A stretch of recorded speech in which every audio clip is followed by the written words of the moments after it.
Let's say you just bought a house. Bad news is, you're one step closer to becoming your parents. You'll proudly mow the lawn, ask if anybody noticed you mowed the lawn, tell people to stay off the lawn, compare it to your neighbor's lawn, and complain about having to mow the lawn again. Good news is, it's easy to bundle home and auto through Progressive and save on your car insurance, which, of course, will go right into the lawn.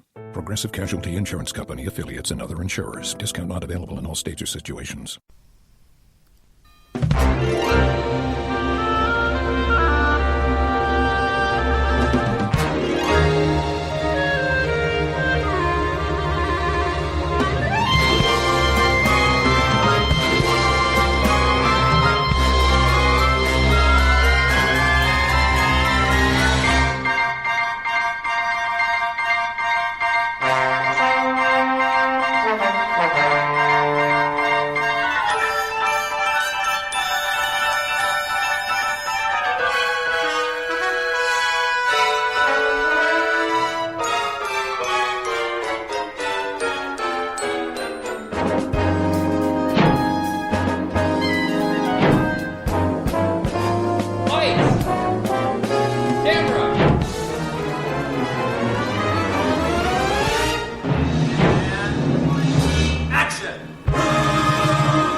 Ladies and gentlemen, boys and girls, children of all ages, you are listening to a Radulich Broadcasting premiere podcast. This is Damn You Hollywood, and here's your host. He is Mr. Know-It-All, the last word. He's an elephant and you're all jackasses, Mr. Robert Winfree. Okay. I mean, I'm at least two of those nicknames I had never heard attributed to me before, but okay. I thought of them while I was on the couch. I thought of them while I was on the couch stewing about the conversation that we were going to have about this movie. Well, on the plus side, we had a bunch of it offline, so it sucks to be you people actually listening. Anyway, I'm Robert Winfree, everyone. Hello, thank you very much for joining us here on Damn You Hollywood. You know what? I'm going to get this out of the way at the top of the show, just so everyone can enjoy their brief feelings of disgust. We are trying to grow this show, so if you could subscribe via whatever methodology you prefer, iTunes, Spreaker, YouTube, Stitcher, Spotify. We're on iHeartRadio, I think, still. iHeartRadio, yep. Bunch of different places. Please subscribe. Please comment, like.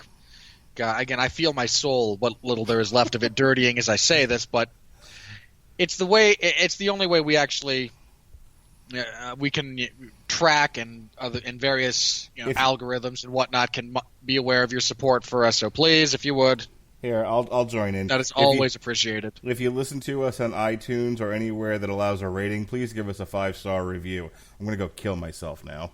Look, don't give us 5 stars. We don't deserve it. Give us at least 3 stars. Give us 3. Look, give us a solid 3. That's a C average, and C's get degrees, as they say. Yep. So give us an average, write a review, curse at us if you feel so inclined, be positive, whatever you feel, but please just acknowledge our existence via the internet, and that'll help things along. Thank you very much for that. Shilling aside, tonight we are talking about... There's a better segue that I could have come up with, but I didn't. We're talking about John Wick, Chapter 3. That was a bit rough. I feel like there's a better segue. And speaking of shilling, here's franchise entry number 37. There you go. John Wick, Chapter 3. Mark has finally gotten around to seeing the other two, as he will be participating in a very early plug, a Long Road to Ruin on the first two John Wick movies later this week. Now that's a segue. Yeah. It's so much. That's such a good segue. It's banned from sidewalks. There we go. I'm rolling now, baby. Like my segue. Oh no. So, Mark, we put this on the schedule. There was not really any controversy about this one going up. This was the first John Wick was kind of a sleeper hit. It morphed into a franchise that's continuing to grow, that will continue growing after this, and we'll talk about that when we get to the money. But again, you saw the first two very quickly before you saw the third one, and a lot of what this movie is set up to be is not necessarily your bag. You know, you've expressed in the past a disdain for cinematic fight scenes. Does the mixing of weaponry into this help for you, especially the gunplay in a few of these movies? Does that help you get through it? What were you kind of expecting going into this? Well, let me give a quick preview of how Long Road to Ruin's going to go. I really actually liked the first one. You know, you're right. Kung fu movies are not really my bag, but you know, as I was sort of giving my thoughts online as I was watching it, it was pointed out to me that he actually went through, Keanu Reeves did, some tactical training, and so I think a lot of it. Keanu is a pretty significant martial artist in his own right. Mm-hmm. I forget he's belted in jiu-jitsu. I forget what he is. I forget if he's purple or blue, but he's one of the two. So giving credit where credit's due, I think that the main attraction to this is clearly not the acting or the plot, but it it is the ultra realistic style of fighting. And then when you add to that the element that this particular guy can cut through, you know, vast swaths of people with his bare hands, I was like, okay. He has a good motivation. This is an interesting world that we're learning about. And so there were elements of the first one that were really strong, and that despite the fact that I, quote-unquote, don't like kung fu movies, I actually did enjoy the first John Wick. The second one bored me to tears, and I, despite the CPAP machine, still dozed off during part of it. So I had one good experience, I had one bad experience, and I was like, well, let's see how this one goes. And I would say 2/3 of it I actually really liked. I love the stuff with the animals, the horses and the dogs. I was hoping there'd be a third animal so I could do, you know, horses, dogs, and third animal, oh my. But alas. I enjoyed the story on this one to a degree. It gets a little, but you mean the CIA knew the FBI was setting up the DEA at one point, but I was willing to kind of go with the flow. We'll talk about it a little bit later. The third act kind of falls off for me. It runs too long. To me, it felt too redundant. I kind of fell out of the movie. You know, it's what a lot of reviewers sort of describe as like just fatigue. Like I'd had enough at that point. But I wasn't willing to say, oh, it's a bad movie because of it. I was like, you know, this is just not my thing. And then the last 5 minutes happens, and we're going to talk about that. And I got so taken out of the movie, I made an outrageous statement that this was dumber than Age of Extinction. Not a debate I really want to have. I was just making a point that I felt the last 5 minutes were so out of character for the movie, and what in this world that was being presented, and so wildly inconsistent that it actually affected me emotionally. Now, Robert and I have already had the conversation, and so I'll reveal some details about it when we get to it. But in the meantime, that was kind of my John Wick experience from 1 to 3. All right. Again, it shouldn't be much of a surprise. I very much enjoy all of these movies. I'm a fan of really good fight choreography. I enjoy studying it. I enjoy seeing how it's blocked, how it's shot, how it's broken down. I enjoy seeing different styles represented. I enjoy these movies because they're very, very well put together from a choreography standpoint. I like the way they blend a significant amount of what we now know to be effective martial arts. There's not a lot of the again, if you look at earlier kung fu movies, there's a lot of fun to be had there, but there's a lot of silliness too. Again, especially in some of the fight sequences. Not so much here. There's a lot of stuff that's very, very grounded in what we know actually works. And I appreciate that. And I like seeing that intermixed with weapon play, because I don't think there's enough of that. I don't think there's enough of, okay, how does having a firearm in play manipulate elements of this self-defense philosophy or this style? I actually had a question for you about that. Sure. So, 3 movies, and one of the things that I liked aesthetically, but I had a hard time wrapping my brain around, was the point-blank shots. Like it made... Look, this is what I mean by, like, it's ultra-realistic. Obviously, if you can shoot somebody in the head and the idea is to kill them, you're going to. It just makes sense. However, a gun is a long-range weapon. You are meant to attack from a distance. It is not meant to be. You are not meant to be shooting people at point blank range. At that point, why don't you just use a knife? But there's so much of it, and so I'm having a hard time. And I'm honestly asking to be educated, not for you to ridicule me. How do you reconcile the fact that he's a hitman and there is so much gunplay? But almost 80% of it, maybe a little higher, 85% of it, is him shooting people at point-blank range. Okay, I'm not up to date on all the different stuff. Again, let me be clear about this. There's a lot of different ways to kill people. Let me start with this. You could drop a piano from the sky. I mean, that's a lot more difficult. There's a lot of things that can go wrong when you do that, but in theory, yes, you can use bombs, you can use long-range attacks.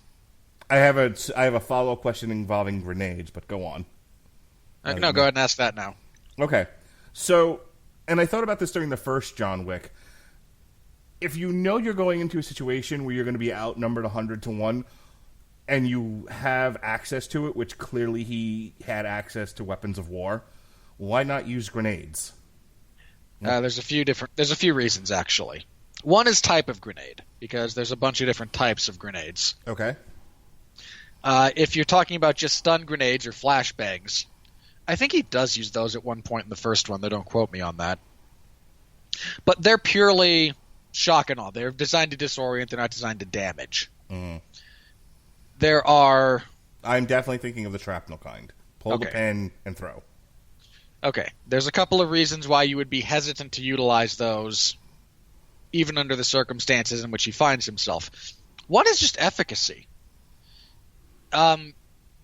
Grenades are not as damaging as you see in most movies. The vast majority of even the best war movies tend to overplay grenades in terms of what damage they do. Right. A grenade tends to remove a limb, not necessarily kill you. Yeah. And again, part of it is, are you going to use timed grenades? Are you going to use impact grenades? Because there's 2 different kinds. There's the kind where you pull the pin and that starts a fuse and you have X number of seconds.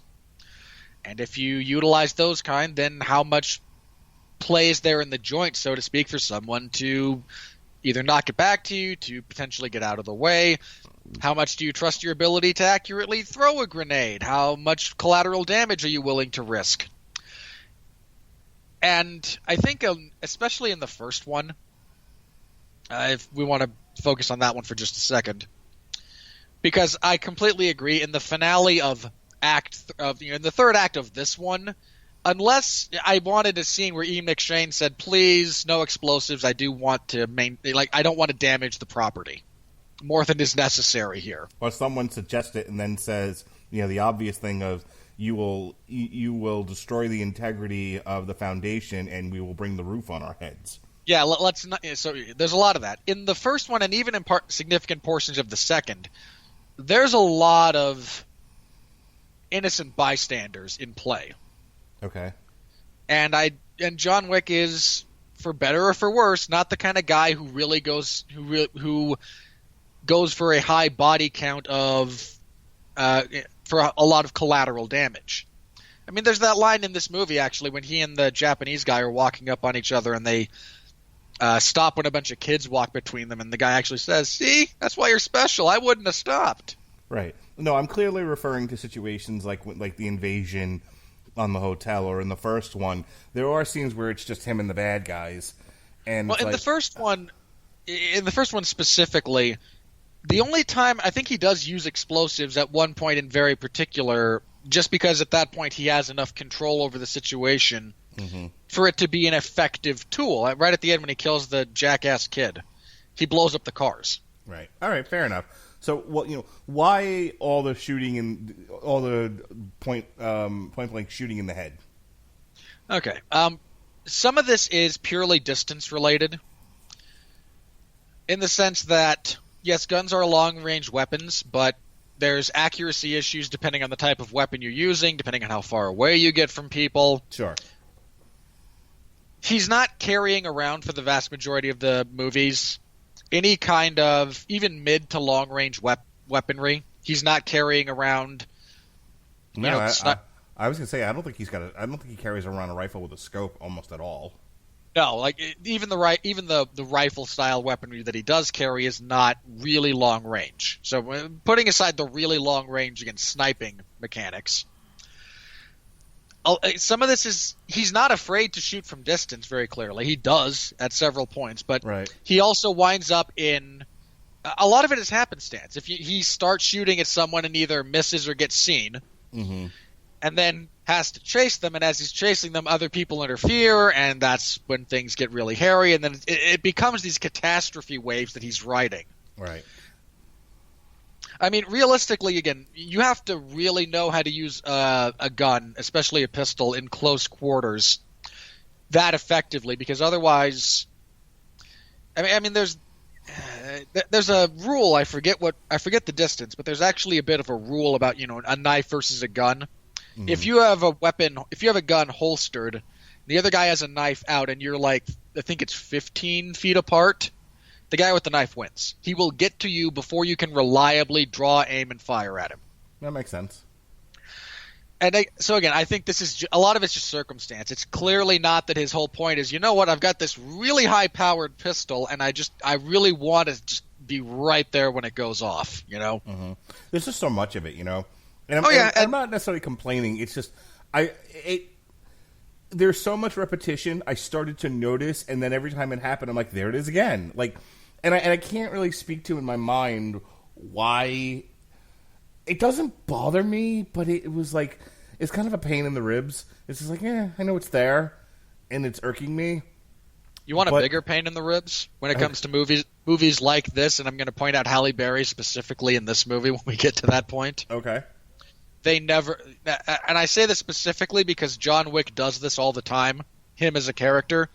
He's the only guy, in action movie history, to reload his weapon.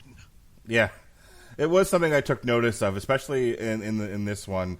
I don't want to get too far ahead of ourselves here, but in this one where there's two instances. There's the one where he's trying to build a 6-shooter before they all run in the room on him. Was that 3 or 2? No, that was this one. That was such a great scene. Yeah. That was so good. He's got the wrong size bullet for that chamber, and so he's got to kind of rebuild he's got to rebuild the pistol. Which I thought that was pretty brilliantly done. There's absolutely a good use of tension in this one, as well as the other John Wick movies that I can give a good thumbs up to the filmmakers for. This isn't just a kung fu movie. There are elements of classic film craft that they employ. So credit where credit's due. But the other one where they're stocking up against the invasion, and you actually see them loading clips and everything, and it isn't. These aren't. He has that enormous bandolier around his waist for. Yeah, it was great. There isn't the magic weapon, the magic gun thing going on where a 9mm can only shoot 12 or so bullets or whatever, or how many there is in the clip, and but somehow he shoots 50. But all right, let's plow forward with this. All right, John Wick Chapter 3. Here's your spoiler warning. Here comes the plot synopsis. John Wick Chapter 3 picks up 50 some odd minutes, 40 minutes after the events of John Wick Chapter 2 conclude. For those unfamiliar, John Wick has broken one of the primary rules of this world, which is there is no business, that is to say murder, on the property of this hotel chain referred to as the Continental. This is just, again, there's a handful of rules that everyone who operates within this world abides by. One of them is you don't kill anyone on this property, barring proper dispensation from the higher authorities, which he does not have. He killed this guy because this guy was using it specifically as a safe house and actually said to his face, yeah, I'm just going to keep sending other people to kill you until one of them succeeds. And I'm going to stay right here in this, rather luxurious hotel, and you can suck it. And then he shot him in the head.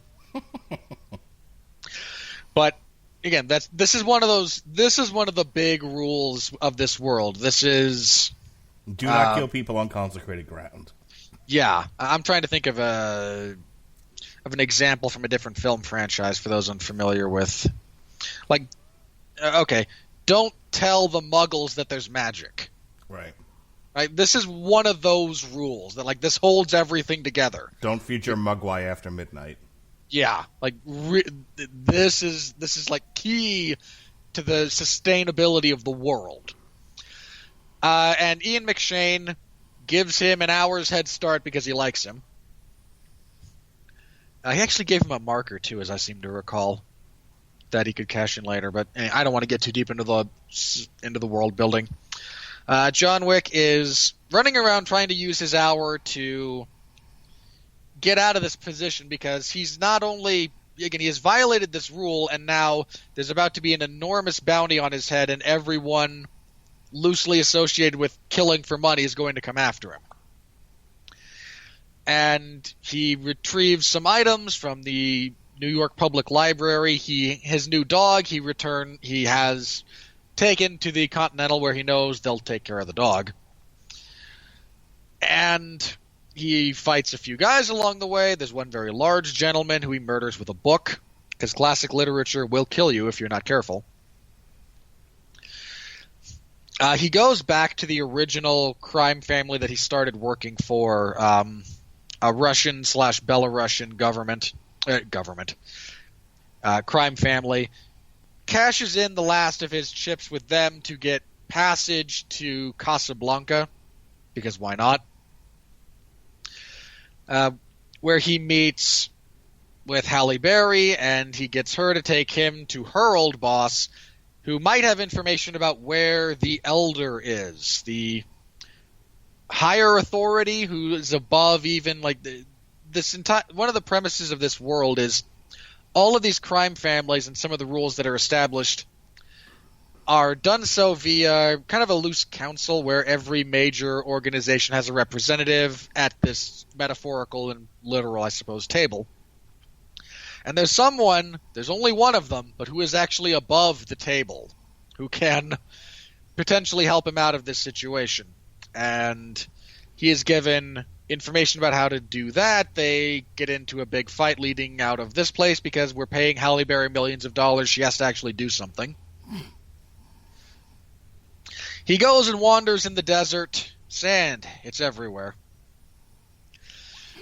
He is picked up by some wandering Bedouins, where he is taken to the dwelling of the Elder, who has him cut off a finger and give up his wedding band as a sign of fealty, and if he kills Ian McShane's character, Winston, who has been judged no longer to be an asset to all parties concerned by an adjudicator, so he's been given 7 days to arrange his affairs, and then he's going to be forcibly retired.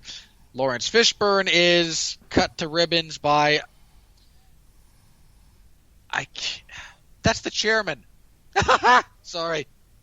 The actor who plays the guy in charge of this clan of ninjas that are recruited. I think I would bet money that's the chairman from Iron Chef America. which is the funniest thing in the world to me now that I think about it. Anyway. So Lawrence Fishburne is cut up. but this adjudicator is here representing the will of all the highest authorities. John Wick is again given this opportunity to resume his life of murder and mayhem. If he kills Winston, then his excommunication will be taken back. He can return to, again, murder and mayhem. He meets with Winston. Winston kind of talks him out of doing it. He presents a relatively genuinely compelling philosophical argument in favor of him not going through with this plan. Conveniently. Yeah, as we'll find out. I've seen a fan theory. Remind me if I don't get back to this. There's a fan theory out there that the John Wick franchise is just the next iteration of The Matrix. Which I think is hilarious, but also kind of makes sense in some ways. Anyway. So the adjudicator calls down the heavy troops. There's a giant fight sequence. John Wick prevails, kills all of them, kills the chairman. Winston is able to negotiate a ceasefire whereby he maintains his position and his authority at the expense of John Wick, who he shoots until he falls off of a building, which does not kill John Wick.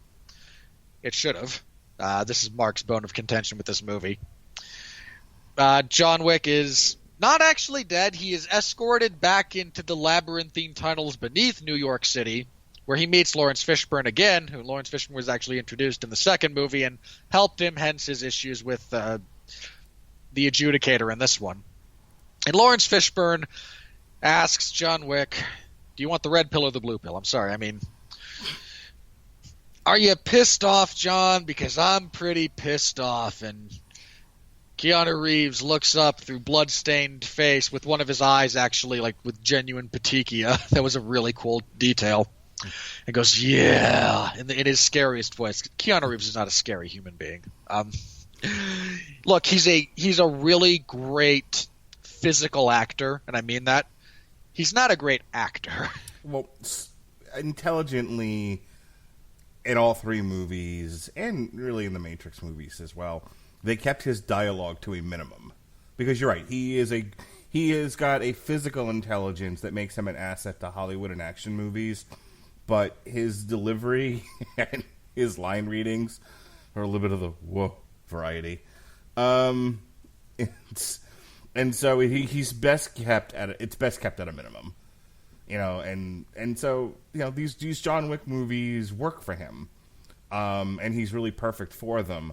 But yeah, he's not doing Shakespeare in the Park, and there's talk that he might. I've never seen the one Constantine that he was in. I'm guessing there was a lot more line readings in those, and I'm sure it's trash. That movie it's so bad. Yeah, so he's been talking. Let me be clear about this when I say this about Constantine not being very good. It's not just him. Like I'm not just throwing Keanu Reeves under the bus here for being a bad John Constantine. I don't think there's anything outside of Peter Stormare in that movie that is good. We're putting that on trial in October, right? That's the our big Halloween feature. Honestly, I think the only good thing about that movie is Peter Stormare as Lucifer. Everything else about and I'm not even not just like the acting or even the writing. There's massive sound issues with that movie. The dialogue is perpetually lower than all of the ambient noises even. It is a just oddly and badly in some respect constructed film. So like they just did I think an honest trailer for Speed, and so I was thinking about him in that movie as well. And because Speed is such a fun movie, if you're into that sort of thing, and and you have Dennis Hopper, who's so over the top, and you have a young Sandra Bullock, and you have Jeff Daniels providing some emotional heart to the whole thing. It's so the fact that and so he's supposed to be playing kind of a superhero cop in the thing. So the fact that his dialogue and his line readings are not believable actually kind of works in favor for the movie because you're almost getting a sense of it's not directly a parody of the action sequence. It's more for its day, it's kind of a meta statement about action movies of that time. And for that, he's kind of perfect. You know, he's playing an archetype, not a character. So the fact that he sounds awfully silly doesn't really matter. So yeah, he's not doing. They're never going to recast him in a remake of Schindler's List. They're never going to cast him in a remake of Schindler's List or anything. But for a movie where he has to beat somebody to death with a book, he's great. Give him an Oscar. If you can get an Oscar, if there was an Oscar category for and I mean this sincerely, for physical acting, he would absolutely be at the top of that list. Yeah, he there aren't too many that hold a candle to him. So, without repeating myself, I loved how this opened. You know, with this. So you have this tough guy who's been kind of brought low, especially for him. Even after all the things that have happened, the wife dying, the house being blown up. Now the one world where he was considered the top of the top of the food chain and the scariest motherfucker ever. He's now on the run from Earth.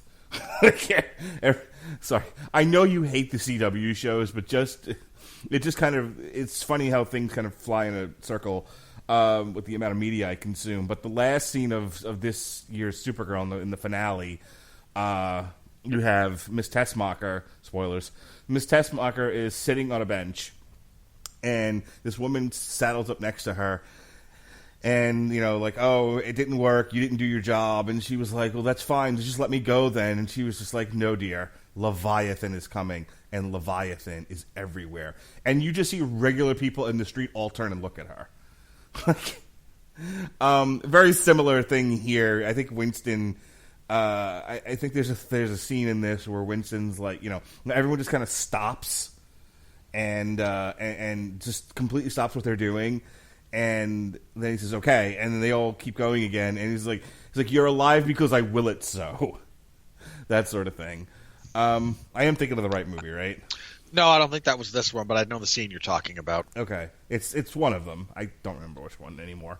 But if you watched all three of these back to back, they would absolutely blend together. I don't blame you. I think that's the problem. In any case, but the contrast here is that's all gone now.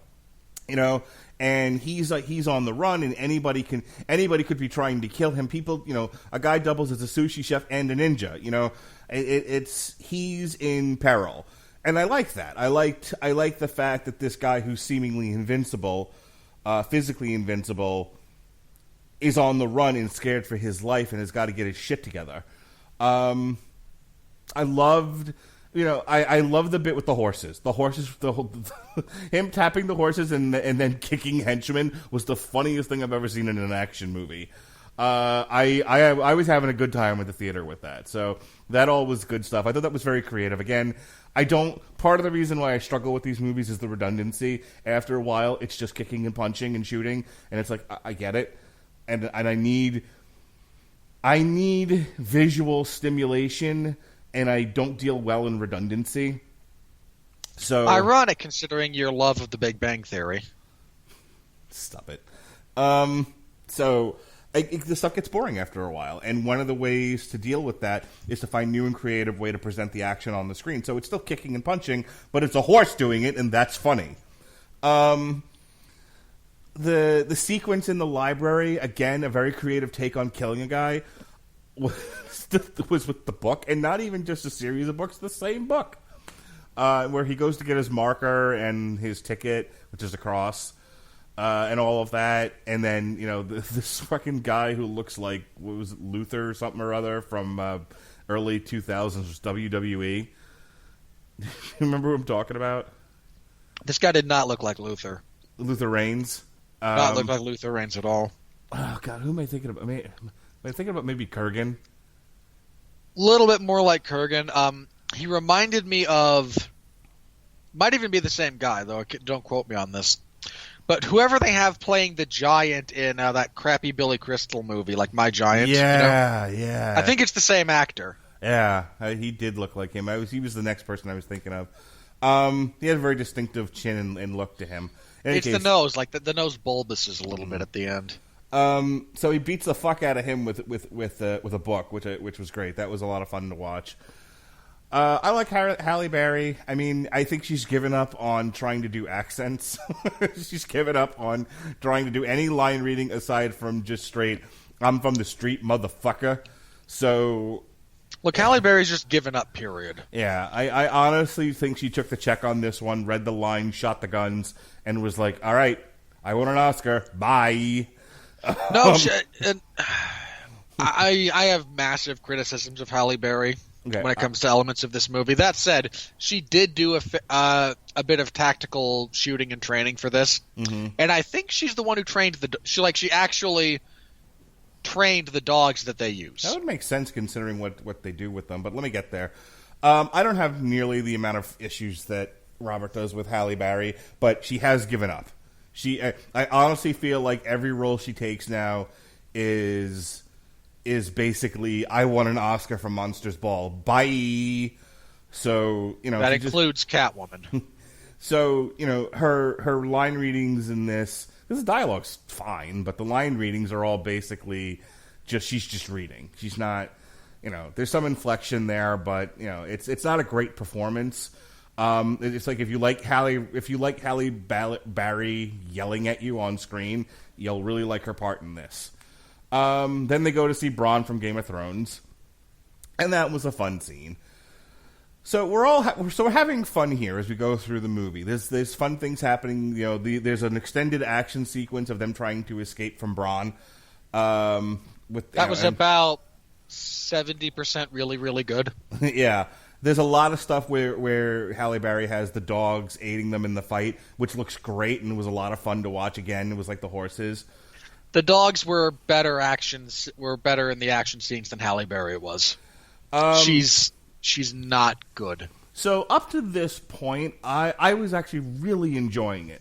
The action sequences were different enough and creative enough that I was like, okay, I don't feel like I'm just being beaten over the head with the same thing over and over. We're moving through the plot here. I skipped the bit how he got to Morocco, which is he goes to, I guess, the woman that raised him in the orphanage, Angelica Houston, who I did not realize was Angelica Houston until now. And one of the things that I came to like about this as the movies progressed, and this one does it especially well, is this isn't just hitmen and targets. They've really gone out of their way to build a world separate from the one we're living in, to the point where language, it's all mostly in English, though some of it appears to be in Russian. But they went out of their way to, and great job of the director to push this. There's a style of speaking and phraseology that gives this world an otherworldly feel. There's a lot. There's a line repeated through this that I have served, and I will be of service. For all of Keanu Reeves' faults, him holding the cross and being desperate, really, again, great physical acting. He doesn't have to say anything. You get... In fact, the less he says, the better it tends to be. Yeah, he's reeking of desperation. His entire... This is my one plan. I genuinely don't know what I'm going to do if this doesn't work. Going to fast forwarding then back to Morocco, going to the elder, the high elder, whatever the hell he was, the Arab fella. The architect. I have served and I will be of service, and the whole bit with the ring, everything. That was all great, There was a lot of great physical acting. Again, not much plot here. It's him basically going, I did a thing that needed to be done, but I'm willing to make amends if I don't have to die. And I love the idea of the only reason why he wants to live is not, it's not because he's afraid to die, but that he wants to live so that he can continue to remember the woman he loves. I thought that was a really sweet romantic notion. Really a part of the character that I think that it's like one of the few things, if maybe the only thing, that separates him as a hero from the vast array of villains in these movies. Because if you don't give him that sense of humanity, I don't know what we're watching here. It's just people killing each other. And hitmen are murderers. That they are. It's just the way it is. We may be in love with them as cinematic characters and archetypes, but they're murderers. And so you got to do something with them. And I think they've done an effective job of giving John Wick just enough character that makes you want to root for him. If your reason for rooting him alone is that he can kill vast swathes of people with his bare hands.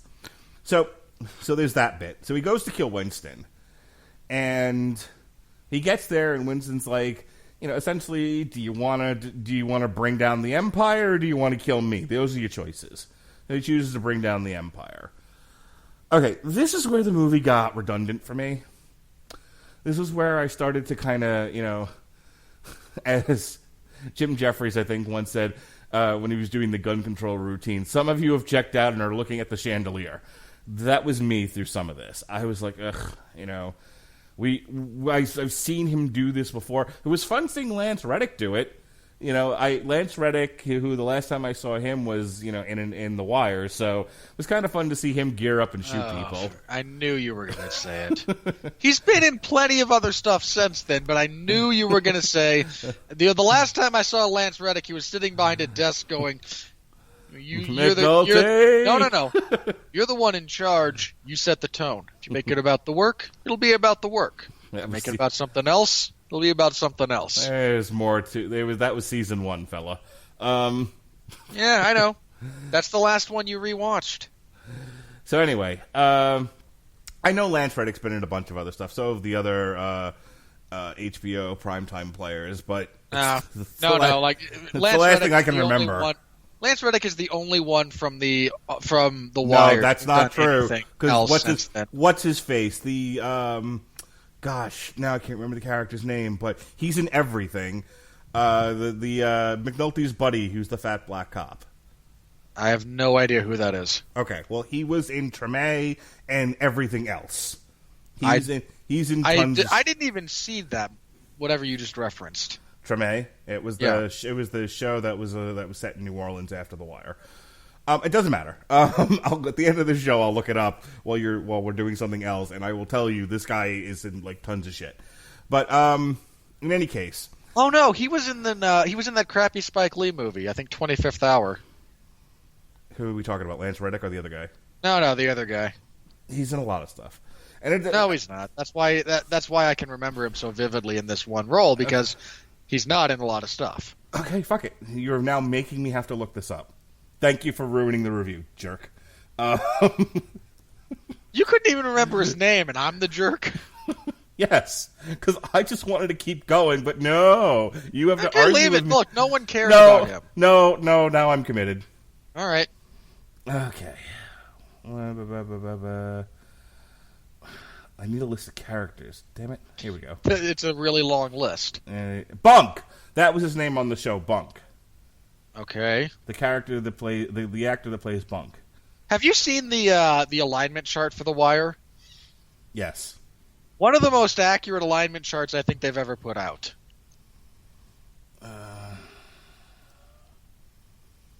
Okay. Isn't he just chaotic neutral in that? I'd have to look it up again, but...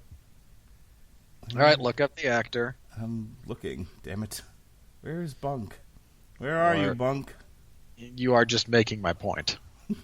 Bunk! There we go. Bunk Moreland. Played by? Here we go. Wendell Pierce. Okay. So Wendell Pierce, who's been in everything.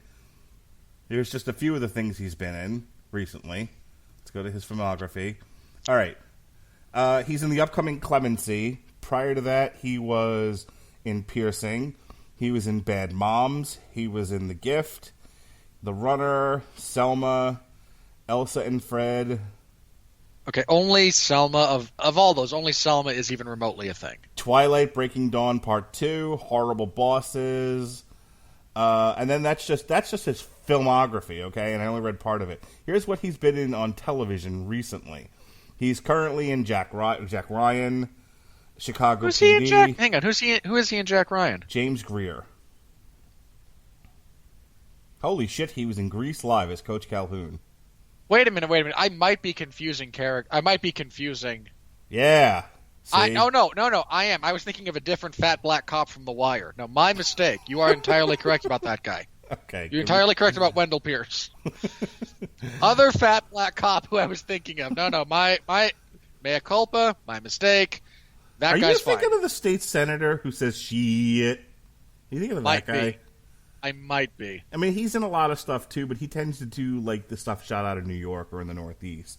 All right, moving on. So anyway, okay. Well, now that we sorted that out, honestly, if you had showed me, like, if I had a picture, I would have known which one was which, and we'd have been fine. Yes. So Wendell Pierce watching Lance Reddick shoot up a hotel full of people, that was kind of fun. But I think and again, when the army of the High Table is invading the hotel, that was all fine.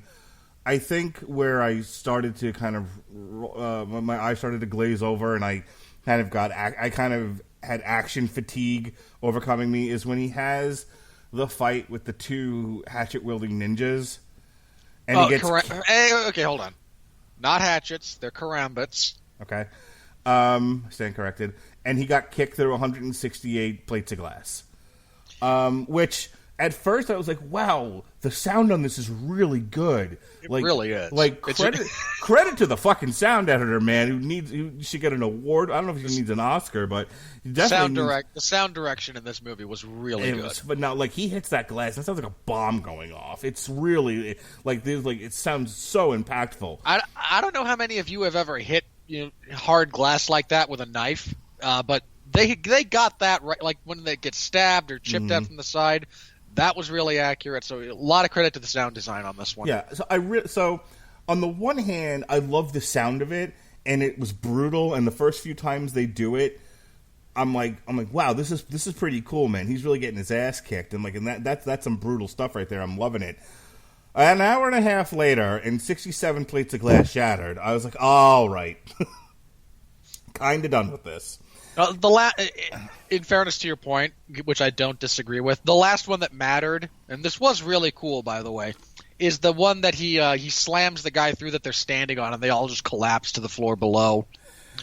There's another part of that sequence that made my eyes roll. Like, it didn't take me out of the movie, not necessarily, but it was definitely a big, a snort and eye roll for me. And that was. And there's and to a degree, if the counterpoint to this is yes, but honor and martial arts, okay, they were there to kill him, and I'll even go as far as to say, from a character point of view, these guys, this is getting to the point where people are such fans of John Wick, they want to have a fair fight just to see if they can beat him. It was also 2-on-1s, and they were there to kill him, and it was like there was just too much going on for me. To where I was like, this is now overly stylistic.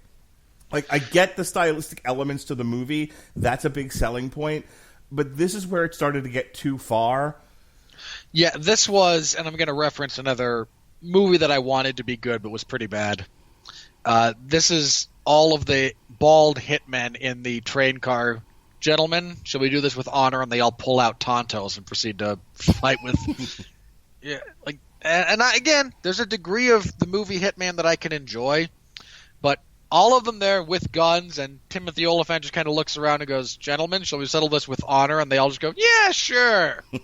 We could just shoot you right now, but not knives." Right. Which, okay, so this is where it's like you got to turn your brain off and go, but it's a movie, and it was like, okay.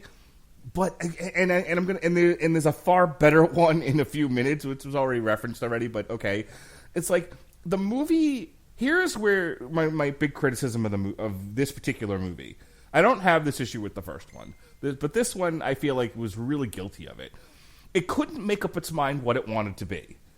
Either it's like the first one, where it's like it's a guy on a revenge trip. Cutting through lots of people, and the selling point to this, the marquee thing, is the ultra realistic fighting to the death. Okay, or it's an over the top kind of Mission Impossible, Die Hard, Jason Bourne. He's a Superman. just as effective as killing people, but it's like over the top crazy action, and like to me the two don't reconcile. You got to pick one, and this movie started to blend them one too many times to the point where I'm like, I don't know what we're doing anymore. You've lost the plot for me. Maybe that's not a fair criticism, but for me it was like, I'm having a hard time digesting this. Look, they did it earlier with, again, the leader of the Ninja Clan. When he and John Wick first kind of get to talk, he's like, I'm a big fan, John. I really am. Like, that was fine. And if you wanted to have a moment with these two where they square, instead of nearly killing him and then stopping to express their fandom and that they're honored to fight. Right. I'm a big fan of yours, John. I'm sorry I have to kill you, stab in the eyes. Yeah, I would much rather, like, again, there's some kind of shot or trip, and he winds up, at distance. So there's a reason they're not actively killing him, and they both just kind of go, that's John Wick, man. Yeah, we're gonna do it. We're gonna fight John Wick. This is gonna be like they have a little like fanboy moment between each other, and then they go on with it. Right. There's better ways to do that scene. I agree. Yeah. So then that's finally over, and then there's hang on, just very briefly. Mm-hmm. Those two guys. I'm going to show off my martial arts nerddom here. Those two guys, especially if you watch a lot of the new wave of like I think it's Filipino martial arts films, stuff like The Raid, The Night Comes for Us,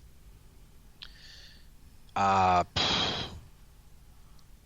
to the Head. There's a few of them that are done by a very similar, might be the same director, and has a lot of the same actors.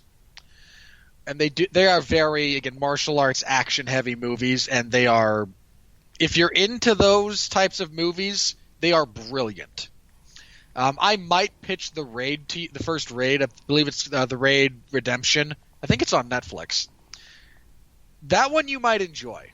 Again, some of the others I don't know, but. And I say that knowing your general meh-ness with kung fu movies. But those two guys have been involved in a lot of those movies. And again, if you're a martial arts movie nerd, kind of like I am. Well, even if you're not, they at least look familiar. I definitely recognize them.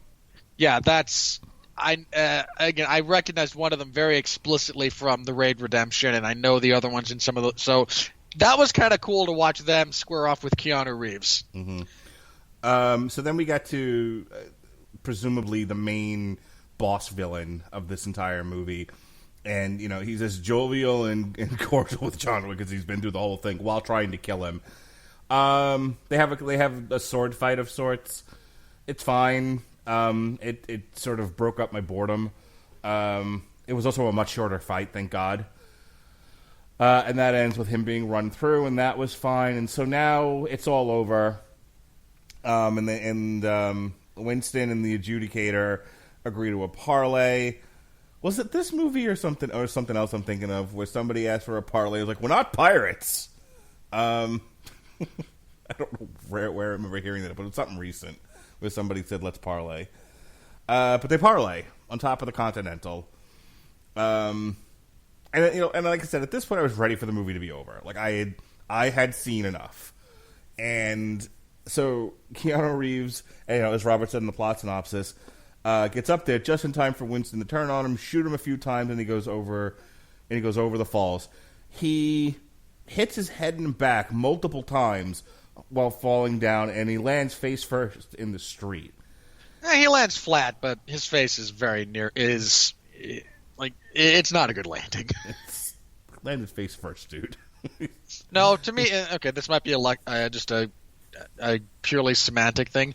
Face first means your head and face is the first thing that hits the ground. He lands face down. Okay. Like, he does kind of you're right. flat. You're right. If we're going to be literal about this, he lands face down, not face first. He probably lands hands and knees first. I mean this in all seriousness. If he had landed on his head and they'd still gone ahead with that ending, I would have.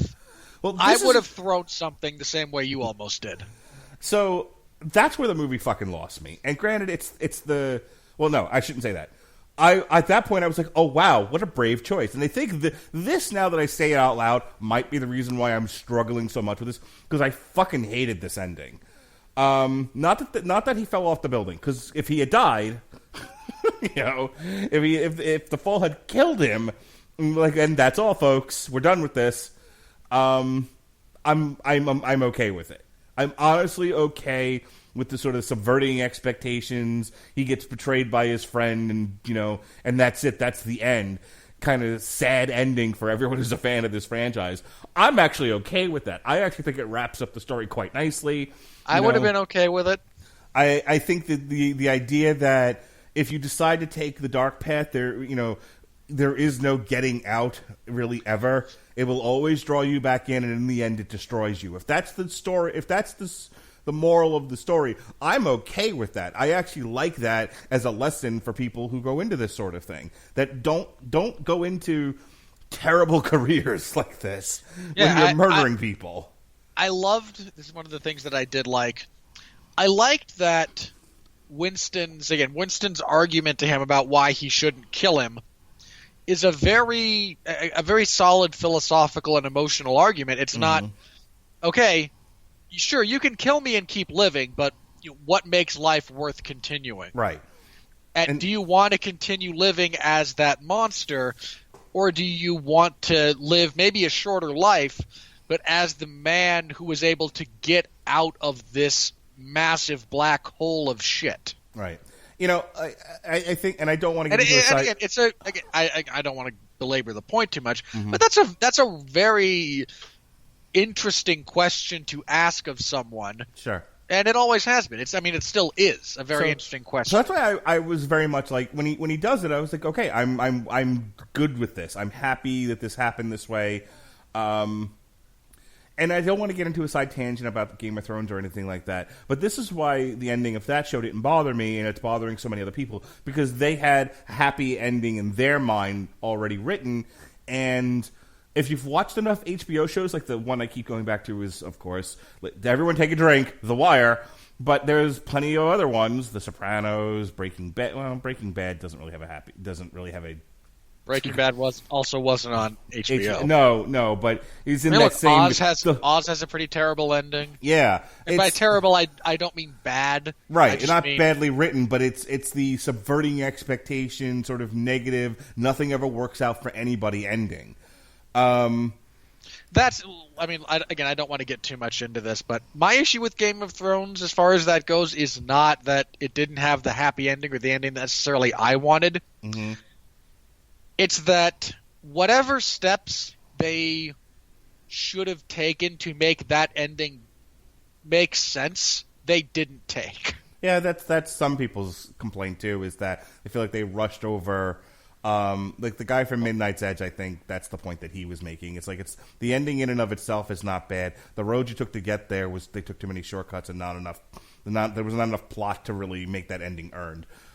I'll debate that point at a later time. Also, hang on. Have you seen the this thing on Twitter? I forget where it is, but it's you say whatever you want about the actual ending of Game of Thrones, but the John Hughes homage was great, and it's someone that has put just a John Hughes style. Don't you forget about me as he's going off into the wilderness. It's not Don't You Forget About Me. It's Everyone Wants to Rule the World. Oh, yeah.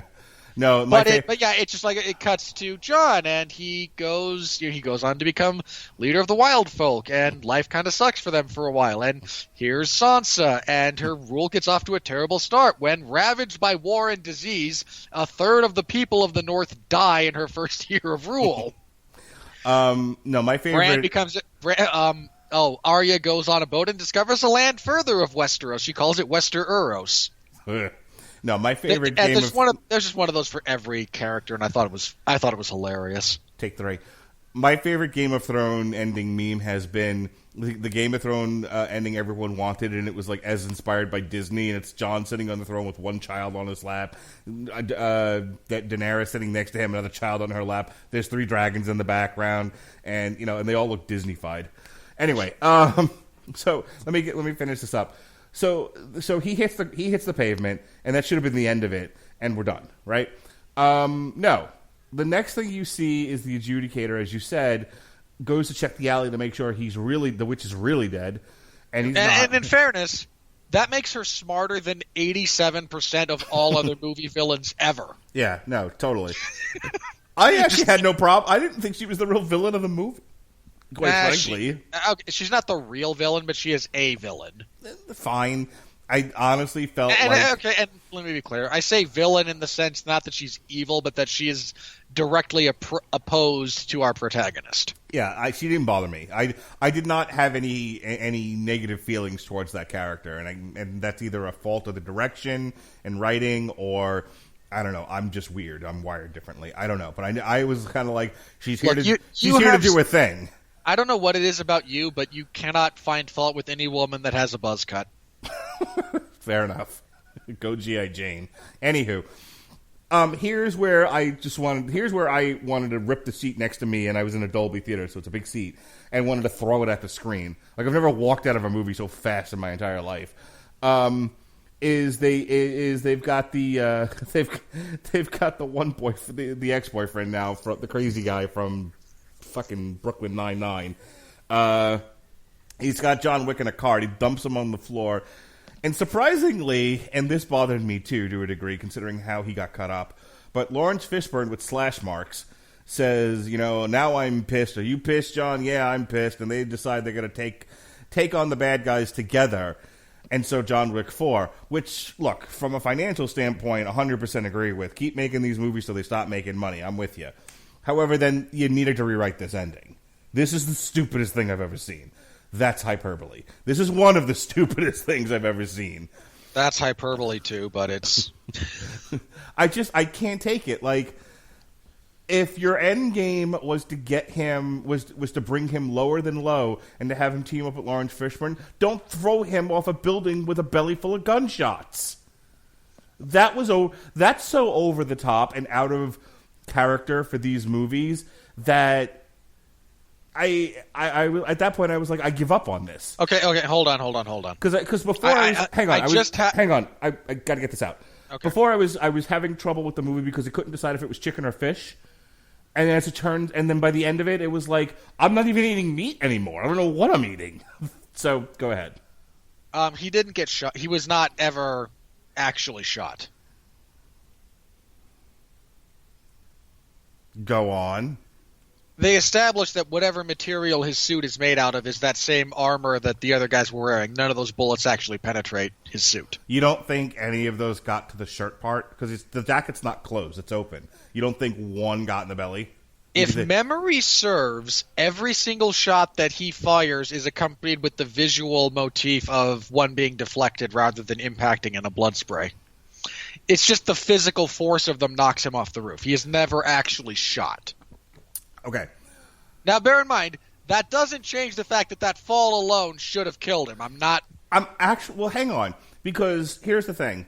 If it turns out that Winston was kind of betting on John Wick's armor to protect him, and and apparently anyone can survive a 4-story fall. Captain America, John Wick, John McClane, doesn't matter. Jason Bourne, doesn't matter. Gravity doesn't affect people. Okay? It just doesn't matter. I'm actually less bothered by this ending because it was the gunshots it was the gunshots plus the fall. No, there is actually a part of me that wonders, and I mean this in all sincerity. Well, hang on, because I'm wondering if we're on the same page, and I want to say it first. I'm wondering if Winston shot him that way and was aiming for the jacket on purpose because this is an elaborate plan to take down the higher power or whatever the hell they're called. The high table. Yeah. Yeah, that was kind of my thought, because if you look at where the way he's shooting him, he's not shooting him in the head. Mm-hmm. It's all shoulders and like where the suit very clearly is. I'm with you a little bit, and I'm wondering if Winston's not playing the long game here. Right. And at the end of John Wick 4, he's going to say to John Wick, "But John, I was the author of all your pain." No, it's probably going to be more like, John, I can't kill you. You're still holding my marker kind of thing. Because that's apparently one of the rules that they operate by is there are markers that you can give other people and they must be honored. So failure to do so is a pretty significant violation of the rules. And Winston gave John one of those at the end of 2, I believe. So in summary, most of the fight choreography I found interesting and fun. Almost everybody in this, with the exception of Keanu Reeves' actual dramatic performance, is good to great. Nobody really gives a bad performance. And we talked about Keanu Reeves. His physical performance is so good. Some of his line readings are like, I forgive you.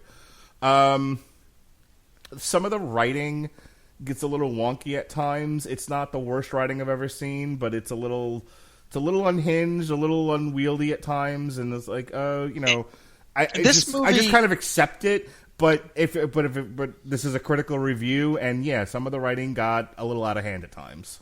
It feels like it was like the people who write these movies write them knowing that the action is going to carry them, so they don't care as much about the actual writing. Well, I'm wondering if at the writers' table they had just gotten finished watching the last Fast and Furious movie and said, "Okay, how could we turn John Wick into that?"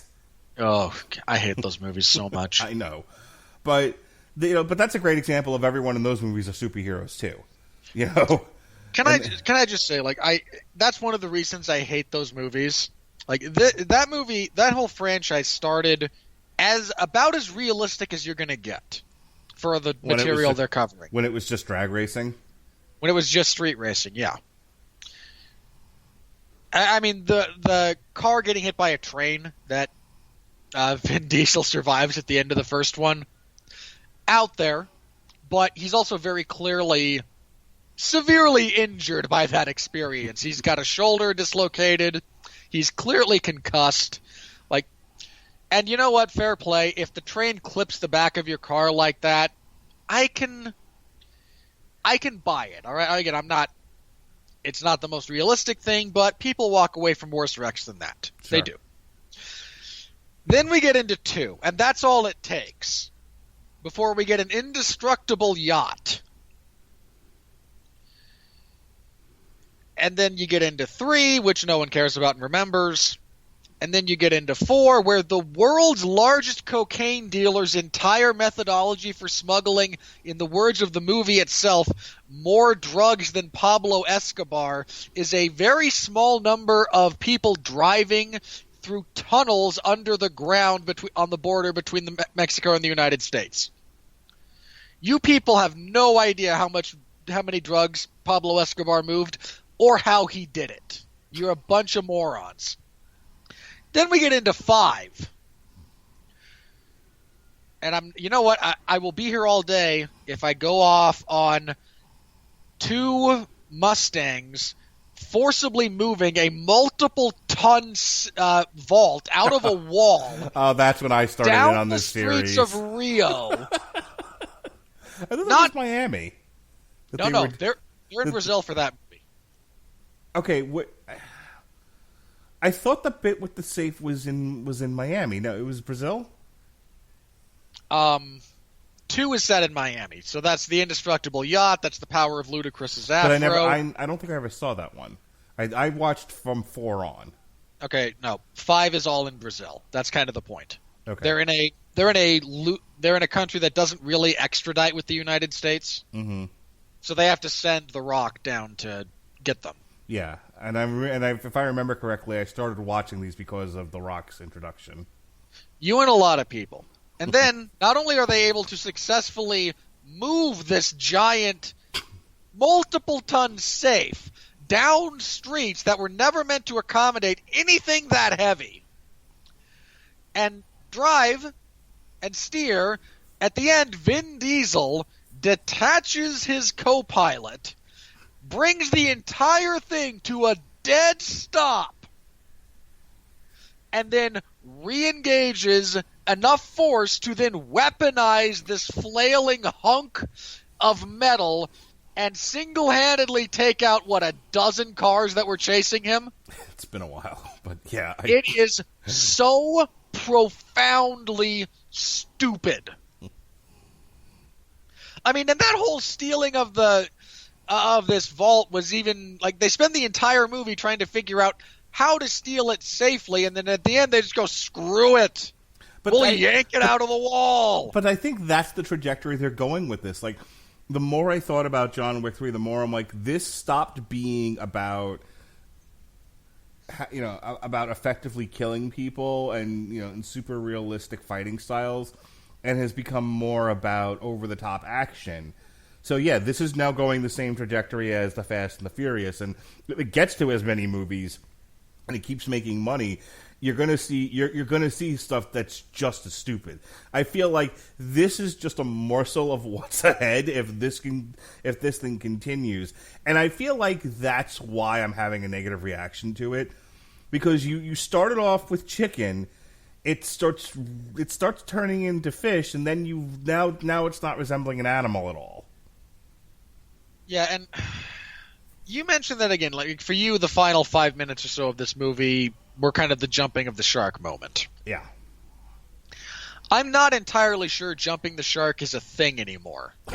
With the way, and I'm not being facetious here. I genuinely do not think that jumping the shark, as it has always been used as a term, with it to describe the artistic or narrative decisions of media properties, is a thing anymore. No, but I'll tell you what is more dinosaurs. MOAR dinosaurs. I know people haven't heard that one. If you've been a while, yeah, I haven't busted out the more dinosaurs. Yeah, but that's kind of what's happening with a lot of franchises, is that they're sacrificing good storytelling for bigger and more nonsensical action sequences. Yeah, and again, this is why we can't have nice things, people. This is why I think jumping the shark isn't really a thing, because jumping the shark was meant to be a representation of moving beyond either the norm of your storytelling or something deeply out of place within it, or a moment wherein everything about your franchise or your property just becomes too stupid to maintain its own self-interest. It's a point at which the trajectory of the thing you're watching starts to go downhill. Here's the problem. As silly as the Fast and the Furious movies got after a while, or Mission Impossible, or Jason Bourne, or Die Hard, Die Hard falls off with the one in Russia, but no, they all have fallen off dramatically. But I'm saying, but for a while they go up.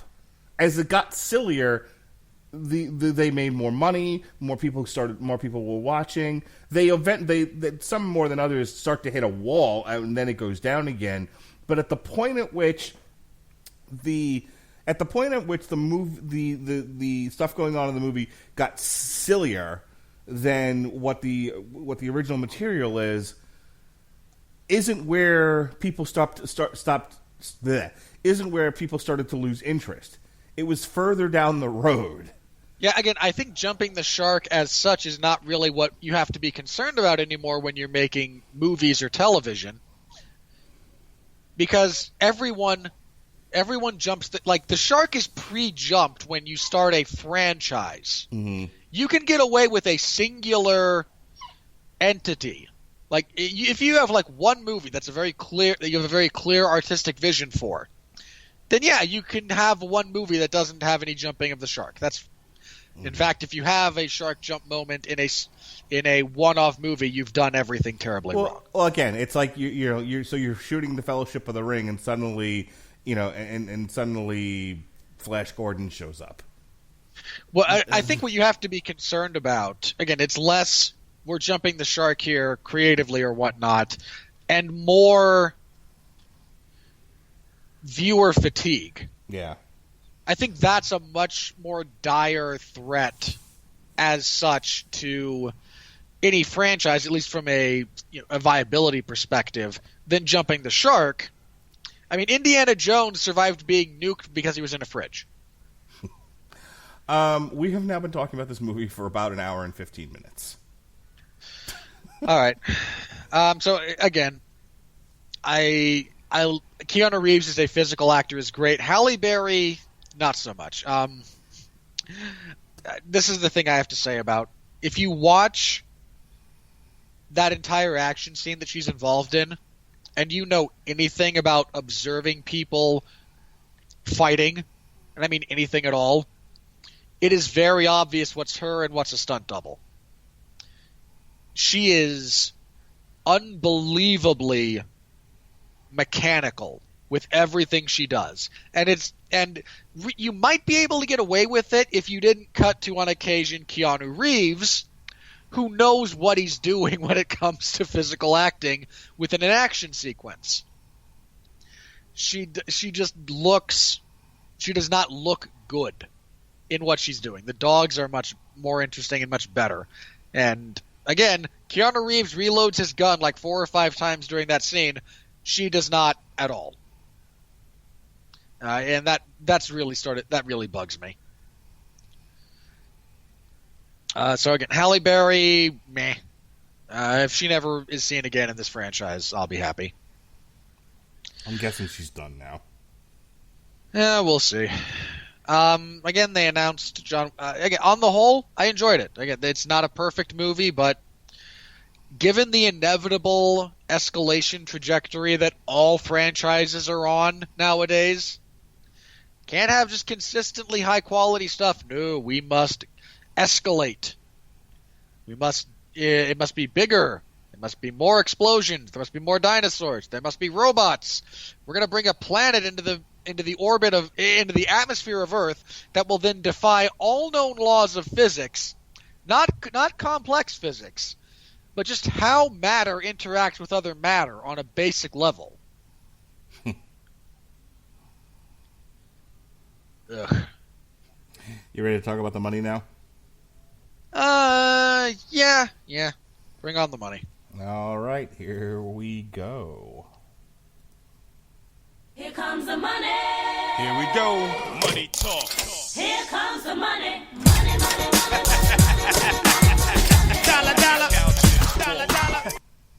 All right. On a budget of $55 million at the time of this writing, according to the Wikipedia page, it's made about $100 million. So, and they've already greenlit John Wick 4. So I'm guessing the projected final totals will be such that this is worth continuing to do until it's not. The weekend shaped up like this. John Wick 3 finally unseated Avengers Endgame, which I don't know if a movie in the last 20 years has made it to week 4 in the number 1 spot. Like, I just all over Facebook, like, John Wick defeats the Avengers. The Avengers have made over $2 billion and are looking to take down Avatar. Shut the fuck up. So, yeah, at this stage of the game, almost anything that would have come out this weekend would have been the number 1 spot if it had any kind of a fan base. This is not that big of an achievement. He's still there. Yeah, I thought you wanted to be able to speak uninterrupted. I was being courteous. Okay, honestly, I'm so used to you piping in, I thought I lost you. Moving on. So John Wick debuted at number 1. It made $56 million domestically over the weekend. The Avengers made $29. Pokemon Detective Pikachu dropped from 2 to 3, which has also been greenlit for a sequel. A Dog's Journey debuted at number 4. The Hustle dropped from 3 to 5. The Intruder 4 to 6. Long Shot 5 to 7. The Sun is also a Star from Warner Brothers debuted at number 8 with 2,500,000. Palms, which my father keeps saying was a great movie and that I should go see. I'm not going to. My mother saw that and seemed to look, I'd say this without disparity because old people deserve movies too. Sure. Right, and I mean that it's an old person movie. Fair enough. Dropped from 6 to 9. Ugly Dolls. Dropped from... Who saw that? And you should look. I want anyone who saw that to just be hit in the crotch. Come on, it's a kids movie. Clearly, No. Clearly, families and their children saw it because no grown adult saw that movie by themselves. Look, if you took your kids to see that movie, shame on you. Do better. Okay. Let's see. And it's been 3 weeks since that movie's been out, and it dropped from 7 to 10. So there you go. Breakthrough 8 to 11. The Curse of La Llorona 10 to 12.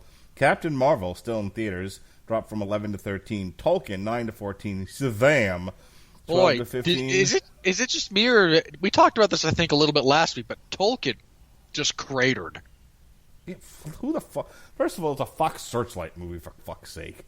Like, and second of all, unless there were actual hobbits in it, who was going to see this unless you're a big fan of the guy in the books and independent movies and movies without explosions, all those things. Hold on. In fairness, I check off like 2 of those boxes. Okay, but you're not supporting movies alone, stupid. You're one person. No. Well, let me be clear. I check off like 2 to 3 of those boxes, and I didn't see that movie. Yeah, I mean, look, I don't quite understand in the age of streaming how some of this shit makes it into the theater, but I guess there's still a market, and there's a reason why some of these studios continue to put movies like Mary, Queen of Scots, and Tolkien in theaters, because I can tell you, like, again, not a whole lot of people saw these things, and I don't know why they were released in theaters. How are these not Netflix exclusives? But whatever. Tolkien, 9 to 14. Shazam, 12 to 15. DD, Pay or D, debuted at number 16. Dumbo dropped from 13 to 17. Little, 14 to 18. Biggest Little Farm, 25. Rose from 25 to 19. And finally, The White Crow. Your guess is as good as mine. I have no idea. Rose from 21 to 20. Some other debuts this past weekend were Trial by Fire, Souvenir, Photograph, and Aria, Shed of the Dead, Zilla and Zoe, Walking on Water, last year at Marienbad, which was a re-release, Meanest Man in Texas, The Third Wife, Slaughterhouse Rules. Okay, I have no idea. So that's the weekend. Where we are for the year. Hey, I don't even have to look at the chart. Guess what's in the number 1 spot? Avengers. Let's face facts here. Nothing is taking that off of that spot this year. No, the only thing that's even going to come close, and it's not going to succeed, is going to be the last Skywalker, Rise of Skywalker. It'll make $1 billion. I honestly think that a lot of fans are going to come back because of J.J. Abrams, because Lucasfilm is clearly succumbing to fan pressure and trying to salvage what's left of Lucasfilm's good name. So hold on. Lucasfilm never had a really... No, I can't say that. That's not true. It has not had a good name in 20 years. I mean, there were people... Look, when The Force Awakens came out, there were people who swore by Lucasfilm. There were morons, yes. There's a lot of morons out there. There's so many morons, Disney added an entire theme park dedicated to Star Wars. So my point is that, Lucasfilm has some mud on it, and Disney is trying to clean it up, and clearly Rise of Skywalker is... It might as well just be the rise of fan pandering. Fan service, yeah. Fan pandering. The rise of fan service. I'm not looking forward to this, to be honest with you. And I'm a huge Star Wars fan, but even I have kind of lost my patience, because on the one hand, I just want them to make a good movie. On the other hand, it's like, no, if you're just going to make a movie, if you're just going to take all the complaining and all the Twitter rants and everything and just kind of factor that into your movie, so that the dorks who bring lightsabers to the theater are going to be happy, go fuck yourself. They made a good movie, and everyone complained that it wasn't what they wanted. Yeah, exactly. And then rinse repeat Game of Thrones. Anywho, so I mean, again, I have more quality issues with Game of Thrones than I do the fan reaction to. But I don't want to get into that in detail. We'll have a whole podcast dedicated to it in a few weeks. So, Avengers Endgame still top of the heap, and it's gunning for Avatar. I think it's only got about another 100 or so, 200,000. I don't know. I'll check the stats in just a second, but it's within reaching distance of Avatar at this point. So Avatar's going down. It's already beaten it domestically. Domestic, it's got a total of 774. Overseas, 1,845,000. So yeah, I would say Avatar's pretty clearly in its sights. Captain Marvel still over $1 billion. The Wanderer, not a whole lot of room here in the top 5. Not a lot of movement so far. With The Wandering Earth, How to Train Your Dragon, and Alita Battle Angel. Shazam, Dumbo, Pokemon Detective Pikachu has risen to the 8th spot. It's not gonna... It's going to... Look, Detective Pikachu is going to be lucky to be in the top 10 when the year's done. I don't think it will be. No. Detective Pikachu... Look, right now, the middle of the pack is at $400 million. There's... With the movie... And we still have this two year. enormous Disney movies. Look, not even counting Star Wars. Right. There's two enormous live-action Disney adaptations of beloved properties. Those have they're adaptations of movies that people like. Don't forget Frozen. Is that this year also? Yeah, that's this November. I couldn't remember if that was this year or next year. But again, we have Aladdin coming. We have The Lion King coming. Yep. Those were both wildly successful properties to begin with. I mean, it's entirely possible Disney owns the first 5 spots when you consider Avengers, Captain Marvel, Aladdin, Lion King, Frozen. Star Wars, 6 spots. Yeah, this is quite the Disney-dominated year. And then, I think Frozen might not make the top 5 just because if they just make a 90-minute musical like they did, but we have to do it with actors instead of characters designed to elicit emotional reactions for their cuteness, it might just flop. Because you and I have mentioned this, Frozen's a terrible movie. Yeah, it sucks. But it's great music, terrible movie. This is almost zero plot to it. I think the Honest trailer actually pointed out the fact that that it's poorly written. But you know what cracks me up about this? So let us assume for a moment Disney takes maybe 8 or 9 of the 10 spots, but Alita Battle Angel somehow manages to stay in the top 10. That's a Fox property, which is now owned by Disney. Yep. This might be the first year Disney takes all 10 spots, and I think when it does so, that's the end of the universe. It will have assembled all 10 monetary spots to fit into the Infinity Gauntlet. Yeah, it has all the totems, which will bring about the end of time. All right, moving on. I actually wanted to see I wanted to see all time. Oh, did you see? Hang on, I'm curious about what trailers you got ahead of your movie for John Wick. Did you finally get that It Chapter 2 trailer? I did a trailer reaction to it. Oh, yeah, you did. It's the only It-related thing you're ever going to do, mind you, but... I said you'll find a way out of it. I don't know how, but you will. So Avatar sits at $2,788,000,000. Avengers Endgame is $2,620,000,000. So, yeah. About $100 million. A little over $100 million. It'll probably get that. It needs to get about $170 million at this point to beat Avatar. It'll probably get there. Yeah, no, I don't doubt that at all. It's amazing to look at some of these. It's already beaten Titanic. Titanic petered out at 21. Force Awakens and Infinity War are both at 20.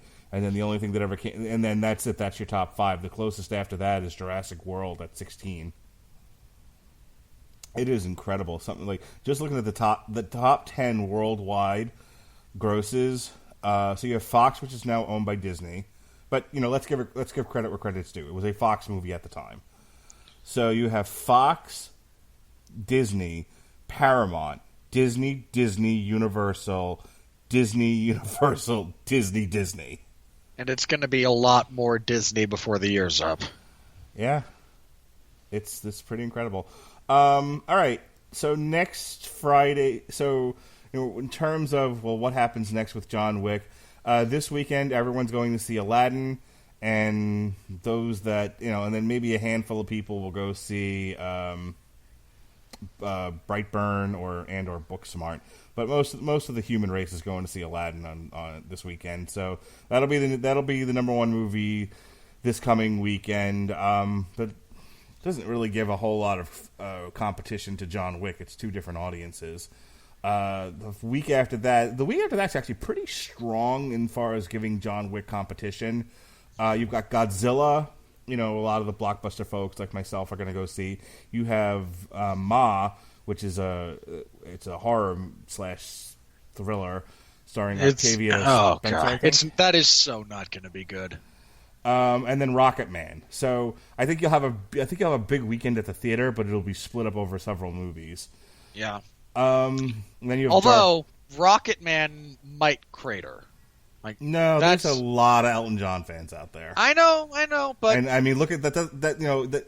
I don't know if you said Bohemian Rhapsody might crater, but I didn't say that about Bohemian Rhapsody. Okay, at all. So on the strength of Bohemian Rhapsody, I think there'll be a wave of people that'll be like, and the next thing I want to see is Rocket Man. The following week is the shitty Dark Phoenix looking movie and The Secret Life of Pets 2. I don't mean this as a joke. I'm waiting for Disney to in the next few weeks go, yeah, you know what? No, we're just not releasing this. So between Aladdin, Godzilla, Dark Phoenix, Men in Black, and then Toy Story, I feel like John Wick probably peters out between 200 and 300 million. Yeah, and that's being generous. That's being very generous. Which I'm not sure all the areas it's been released in, but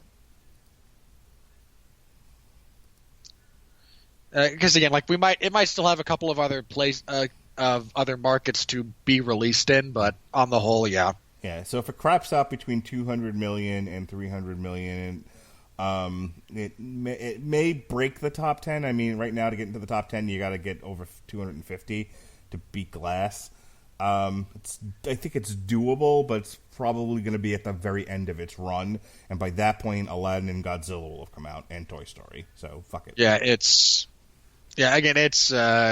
it'll be a financial success for all parties concerned, but I don't think it's going to wind up rating as a top movie. I would say its projections have to be quite I mean, again, they're only dealing with a $55 million budget, so they're already at $100 million. You figure at this point everything now is gravy. They've already greenlit the sequel. That tells me that whatever their internal projections are, they're like, yeah, we're fine. It's fine. It's it was never meant to be competitive with a lot of this other stuff. Well, this was never going to make $1 billion. It's just meant to be a fun movie that is profitable for the studio. And you know what? Fair play. It is. Yeah. No, yeah. I mean, Lionsgate's not a huge studio either. But the other thing I want to point out is I want to look at what came out. But we just kind of went over what came out over the weekend.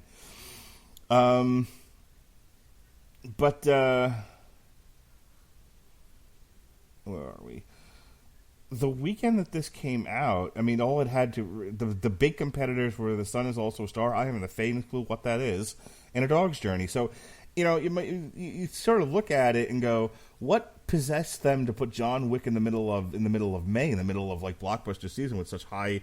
with such big competitors. They found a good week to do it. No, that's what I was getting to. They found, the perfect weekend. It was almost like, people just sort of gave up on May.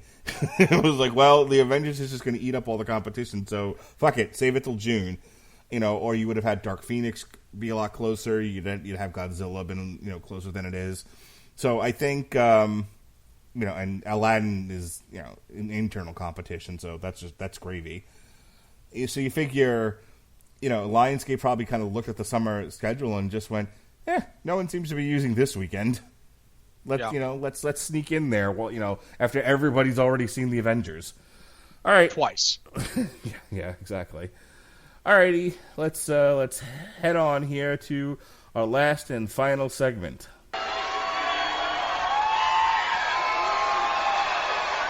Are you ready?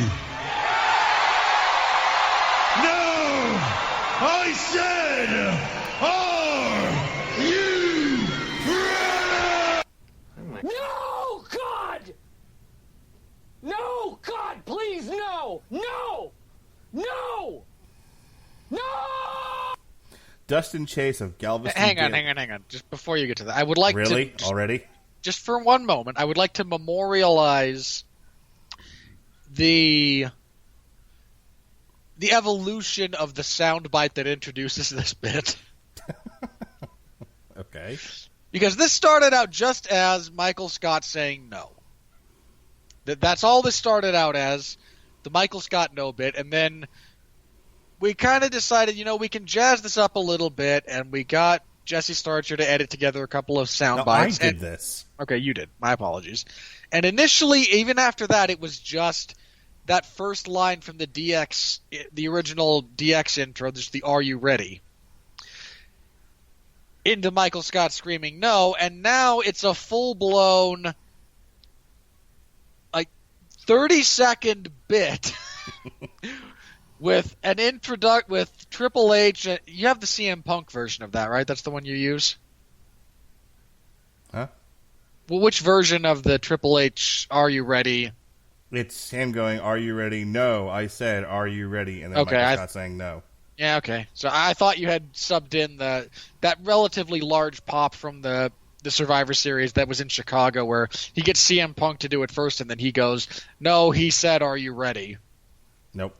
Okay, it's just so now we have dovetailed that again, just for the sake of posterity. That started as a much simpler intro than it has become.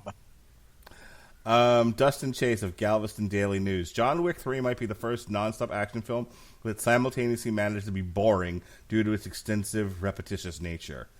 I spent a full hour saying how it wasn't really repetitive till the very end, but okay. Yeah, this is not a guy who pays attention to anything approximating detail. Anne Brody of What She Said.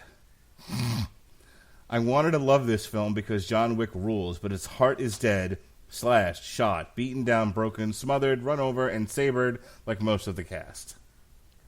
I mean, really, you're missing, again, the central character-driving moment for this entire movie if you think there's still no heart to it. It's not as big a plot point as, again, the original is nothing but, again, it is the heart of that character that drives it. It is, no, I got out of this life of crime and murder and mayhem and violence that was only going to end with me dead and bloody. And I was going to live a relatively normal life as I found love, and then that was taken away from me by circumstances beyond anyone's control. And I was just trying to get back to it with, and she left me this dog because it's important that I still have something to love in the world. And then that was taken away from me violently, and you know what? That's all I can stand. I can't stand no more. It's time for a rampage. And the heart does diminish a bit, but it's still there. I mean, if you don't understand why the moments when John Wick says, "No, I want to live so I can keep on remembering my wife," or again, the crisis of, do I want to just exist as a weapon of mayhem and murder, or do I want to dramatically shorten my life in some respects, but be the type of person that she wanted me to be? I mean, again, that's a relatively great and eternal moral quandary.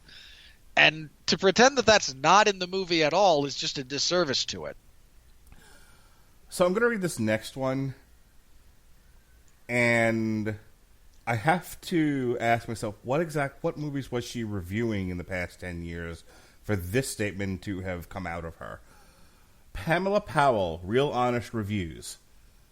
And before I say this, remember, The Purge is a thing. Okay? In the decade-long career of reviewing films, I cannot recall a more disturbingly grotesque display of violence. Saw, The Purge, Hostel. What? Wow. Okay, no. Do we really want to... Okay, no, I can do this if you want to, lady. Do you not understand who... There's horror fans out there right now going, you know what? You are a more... Okay, Hereditary, where a woman decapitates herself with piano wire. In the last 10 years, wasn't there a horror movie that was so bad it was like on Netflix or something that it scared you and the rest of your horror friends? It was the most disturbing thing you'd ever seen. Not violent though. Okay. I believe you're referencing The Babadook. That's the one. Which is a scary movie. It really is. Not violent at all though. Okay. But Hereditary, very violent. Mandy, with Nicolas Cage, that came out not too long ago. Insane movie! Absolutely, there's a chainsaw duel. I kid you not. Okay. There was a remake of I Spit on Your Grave in the last decade. There was a remake of The Last House on the Left. There's been at least 2 entries into the Saw franchise, like you mentioned.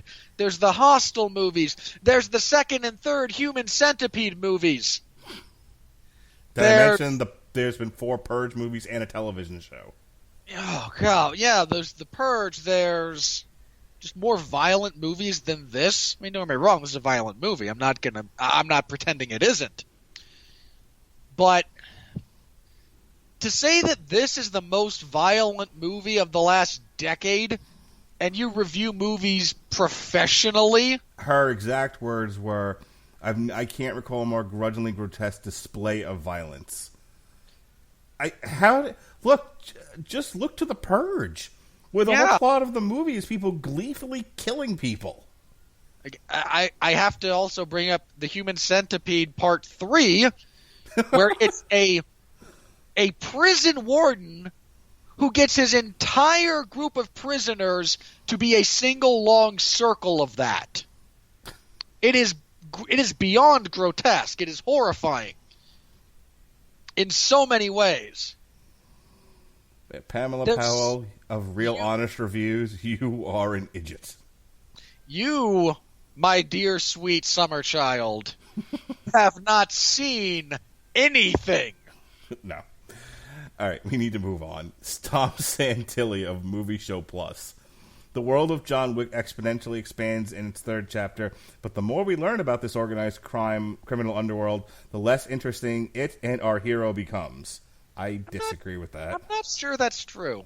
No. I mean, don't get me wrong, there is a point of diminishing returns with that stuff, but I don't think they've crossed it yet. No, I think they were established. I'm very much interested in his world, so. In some respects, his world is more interesting than he is, Yeah. But no, again, I think we might get to that point within the next few movies of this, if they keep going. But at the moment, no, their continued expansion still makes sense, and he still makes sense within the world. So no, I'm just going with a great big nope on that. Matthew Lacona, San Diego Reader, top critic. Okay, you're from San Diego, first of all. I shouldn't have to say anything else. It's rather like when Bond films went from Sean Connery to Roger Moore. Plenty of people will find this copacetic. A few will grouse about what's been lost, a touch of the real amid the merely fantastic. That is not the Bond's transition that I would have chosen if that's the point you're going to make. What would you have gone with? Who was Bond before Daniel Craig? Because I think that would have been more an apt comparison. Well, in the reverse. Yeah. Because Pierce Brosnan stuff got very, very hokey. And I love Brosnan as Bond. I really do. Mm-hmm. But I was actually going to go with the guy they had before Brosnan, because once you got to Brosnan, Timothy they Dalton? Okay, yeah. Oh, sure. If Dalton was the Bond before Brosnan, absolutely, because Timothy Dalton's whole shtick as Bond was, well, let's be a bit more gritty. Yeah. And then to go from that into the over-the-top if I recall absurdity. correctly, Timothy Dalton was kind of like the Daniel Craig Bonds, but there was no fun. And then they brought in Timothy Pierce Brosnan, and they brought the fun back to Bond, which I think swung the pendulum back the other way when they went to Daniel Craig. And then they went way too far with it. and then I was the author of all your pain. All right. Andrew Barker of Variety, top critic. Watching John Wick 3 is an exercise of pure aesthetic desensitization. The violence we see here is entirely removed from the reality of pain or suffering or fear or desire or triumph or loss. I question whether or not this individual has ever experienced any of those to a significant degree. I mean, okay, that's not a realistic reaction to being shot. Have you ever been shot, sir? Okay, but no, if you're stabbed, then okay, have you ever been stabbed? Well, no, but okay, have you ever had a loved one, violently murdered? Have you ever had your dog kicked to death by a crappy Russian gangster? Well, no, I'm a normal human being. Then shut up. If you can't make those comparisons, and bear in mind, let me be clear about this. You don't have to have had any of those things happen to you in order to make a reasoned critique of these things. But you've also at this point now so generalized your critique about the nature of pain or physical violence that I do have to wonder how much physical violence you've ever been involved with if you don't understand how accurate some of the stuff they do is. Josh Larson of Larson on Film. Less about Wick and more about the grandiosity of the violence. That's actually kind of fair. While these are character-driven movies by and large, this one did downplay a lot of Wick's personal character in favor of more spectacular sequences. And to a degree. Again, I think that's... I don't know. I think a lot of what drives it, though, is his desire to make amends and his sudden realization I've made an egregious mistake in my rage. Yeah, again, I agree that that's the motivating factor, but if we're talking about the structure of the movie, I think it's fair. I think he's probably overlooking the character aspects in favor of making his point, but I don't think it's an unfair point to make. So Matt Brunson, who is on my short list from Creative Loafing, is on my short list of terrible reviewers. That's not a short list anymore. We do this enough. That list is not short. Though he seems to be echoing at least part of one of my points. There's a numbness in watching Wick flip an opponent, punch him, and then fire into his head 2 or 3 times. This occurs even with greater frequency than Gary Coleman quipping, "What you talking about, Willis?" over 8 years of different strokes. No, I'm not sure that's accurate. I mean, he's being facetious to make a point. I took it too literally, so. Mm-hmm. By the same token, there's a certain degree of understanding, knowing your audience for a movie like this. The same way that, a crappy romantic comedy goes about the same series of pratfalls to the same inane conclusions.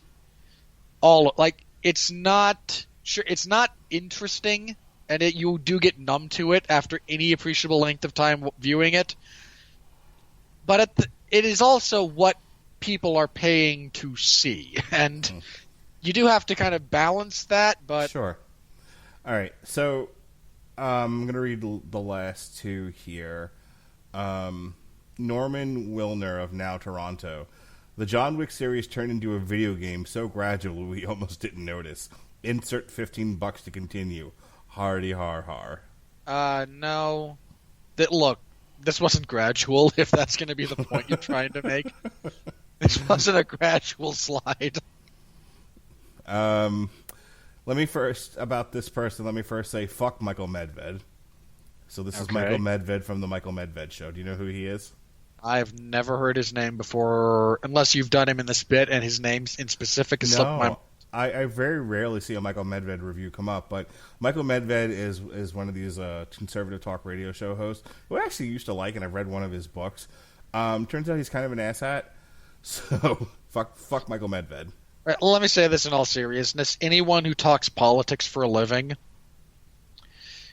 there's a degree of jackassery that just goes along with that, whether you agree with them generally or not, whether they are on your side of the metaphorical aisle or not. Anyone who does that professionally has to just be one of the most dissatisfied human beings on God's green earth in their personal life. Yeah, I'll buy that. More tedious than terrific. There are no surprises in the plot, no characterizations, and no real reasons to invest your time or money in seeing more of the same. Okay. There's at least 2 of those that are just blatantly wrong. And now you see why I say fuck Michael Medved. Okay, let's start with the lack of plot twists. Because, don't get me wrong, not a lot. These are relatively straightforward. Ian McShane turning on him was not something I saw coming. Yeah, I was kind of shocked by that.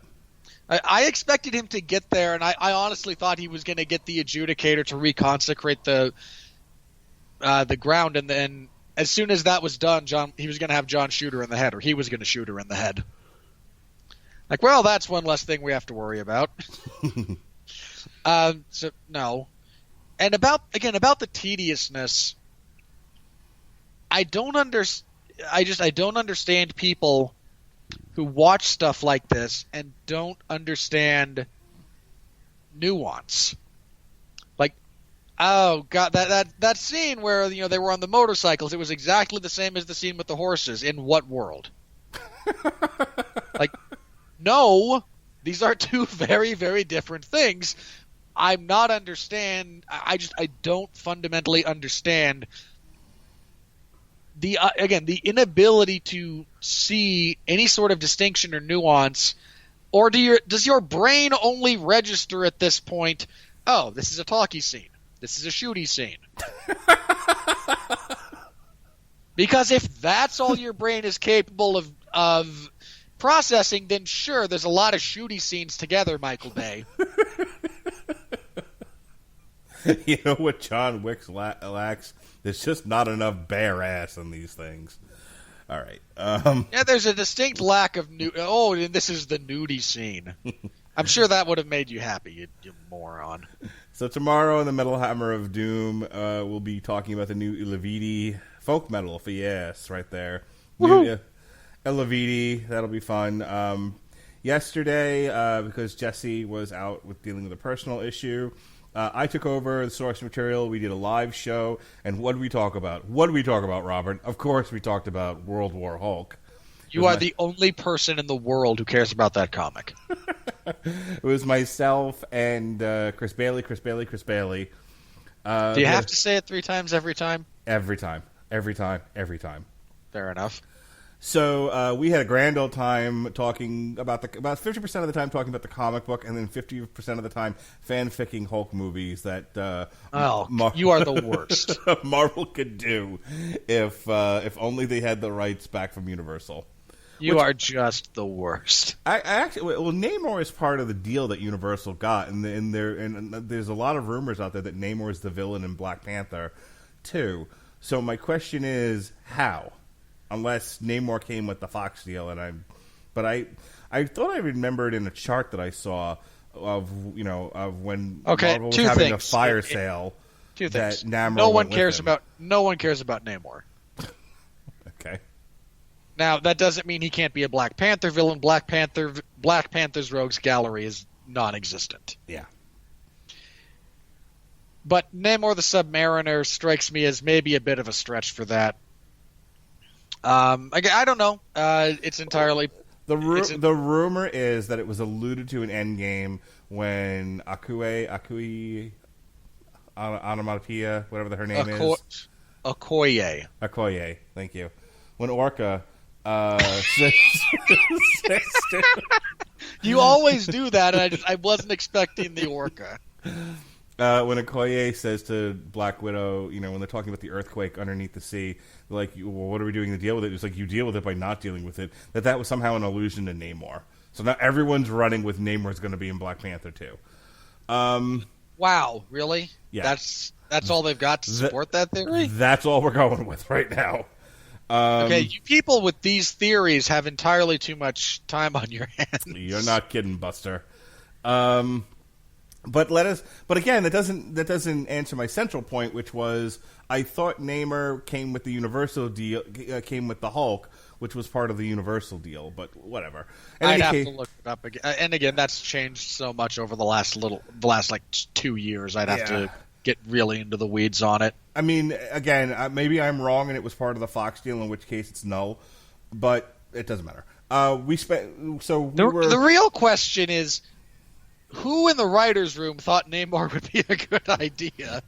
I guess we'll have to see, and I guess we'll talk about it when Black Panther 2 comes out. Either way... And look, the villain for Black Panther 2 is going to be a zombified Killmonger, because reasons. Sure.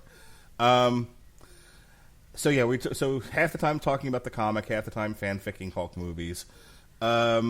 This Thursday, we're dusting off Long Road to Ruin again, so we can take a look at the first 2 John Wick movies. And then Friday, myself, Mr. Toxic Masculinity, Pat Mullen, and the last word, Mr. Know-It-All, Robert Winfree. Those are your nicknames, by the way, from now on.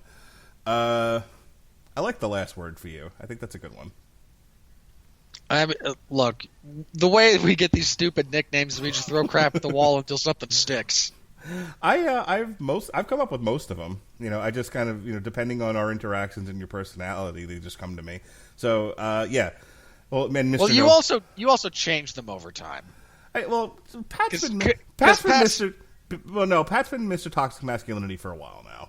He started out as totally 80s Pat Mullen and was that for a couple still of years. Is. I just don't use it very much.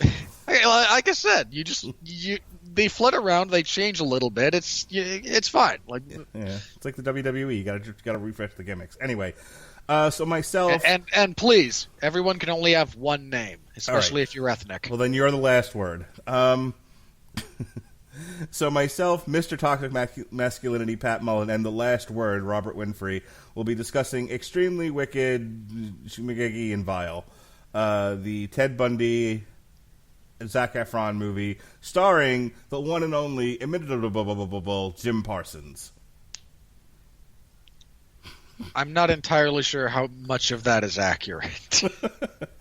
On Sunday, myself and the other three podsmen, Jesse Starcher, Chris Sheehan, and Chris Bailey, will be reviewing AEW Double or Nothing. And then on Memorial Day, you'll get that Blood Ties episode that you've all been waiting for. We'll be back here, myself, Alexis Haina, and The Last Word, Robert Winfree, will be reviewing Aladdin on Wednesday, the new Sworn Enemy, and then Alexis Haina gets double shot. She will be back to discuss Game of Thrones. We're going to focus mostly on the last season or so, but since we've never reviewed Game of Thrones before, we'll probably talk about the series at large. Then we take a break on Friday, and then myself, Mr. Toxic Masculinity, and The Last Word will be doing commentary for Anthony Joshua versus Andy Ruiz Jr., which is being featured on DAZN. DAZN! All right, do your plugs. All right. If I have to. Okay. Last Saturday, I had coverage of UFC on ESPN Plus 10. It was a card of mismatches, and it largely played out that way.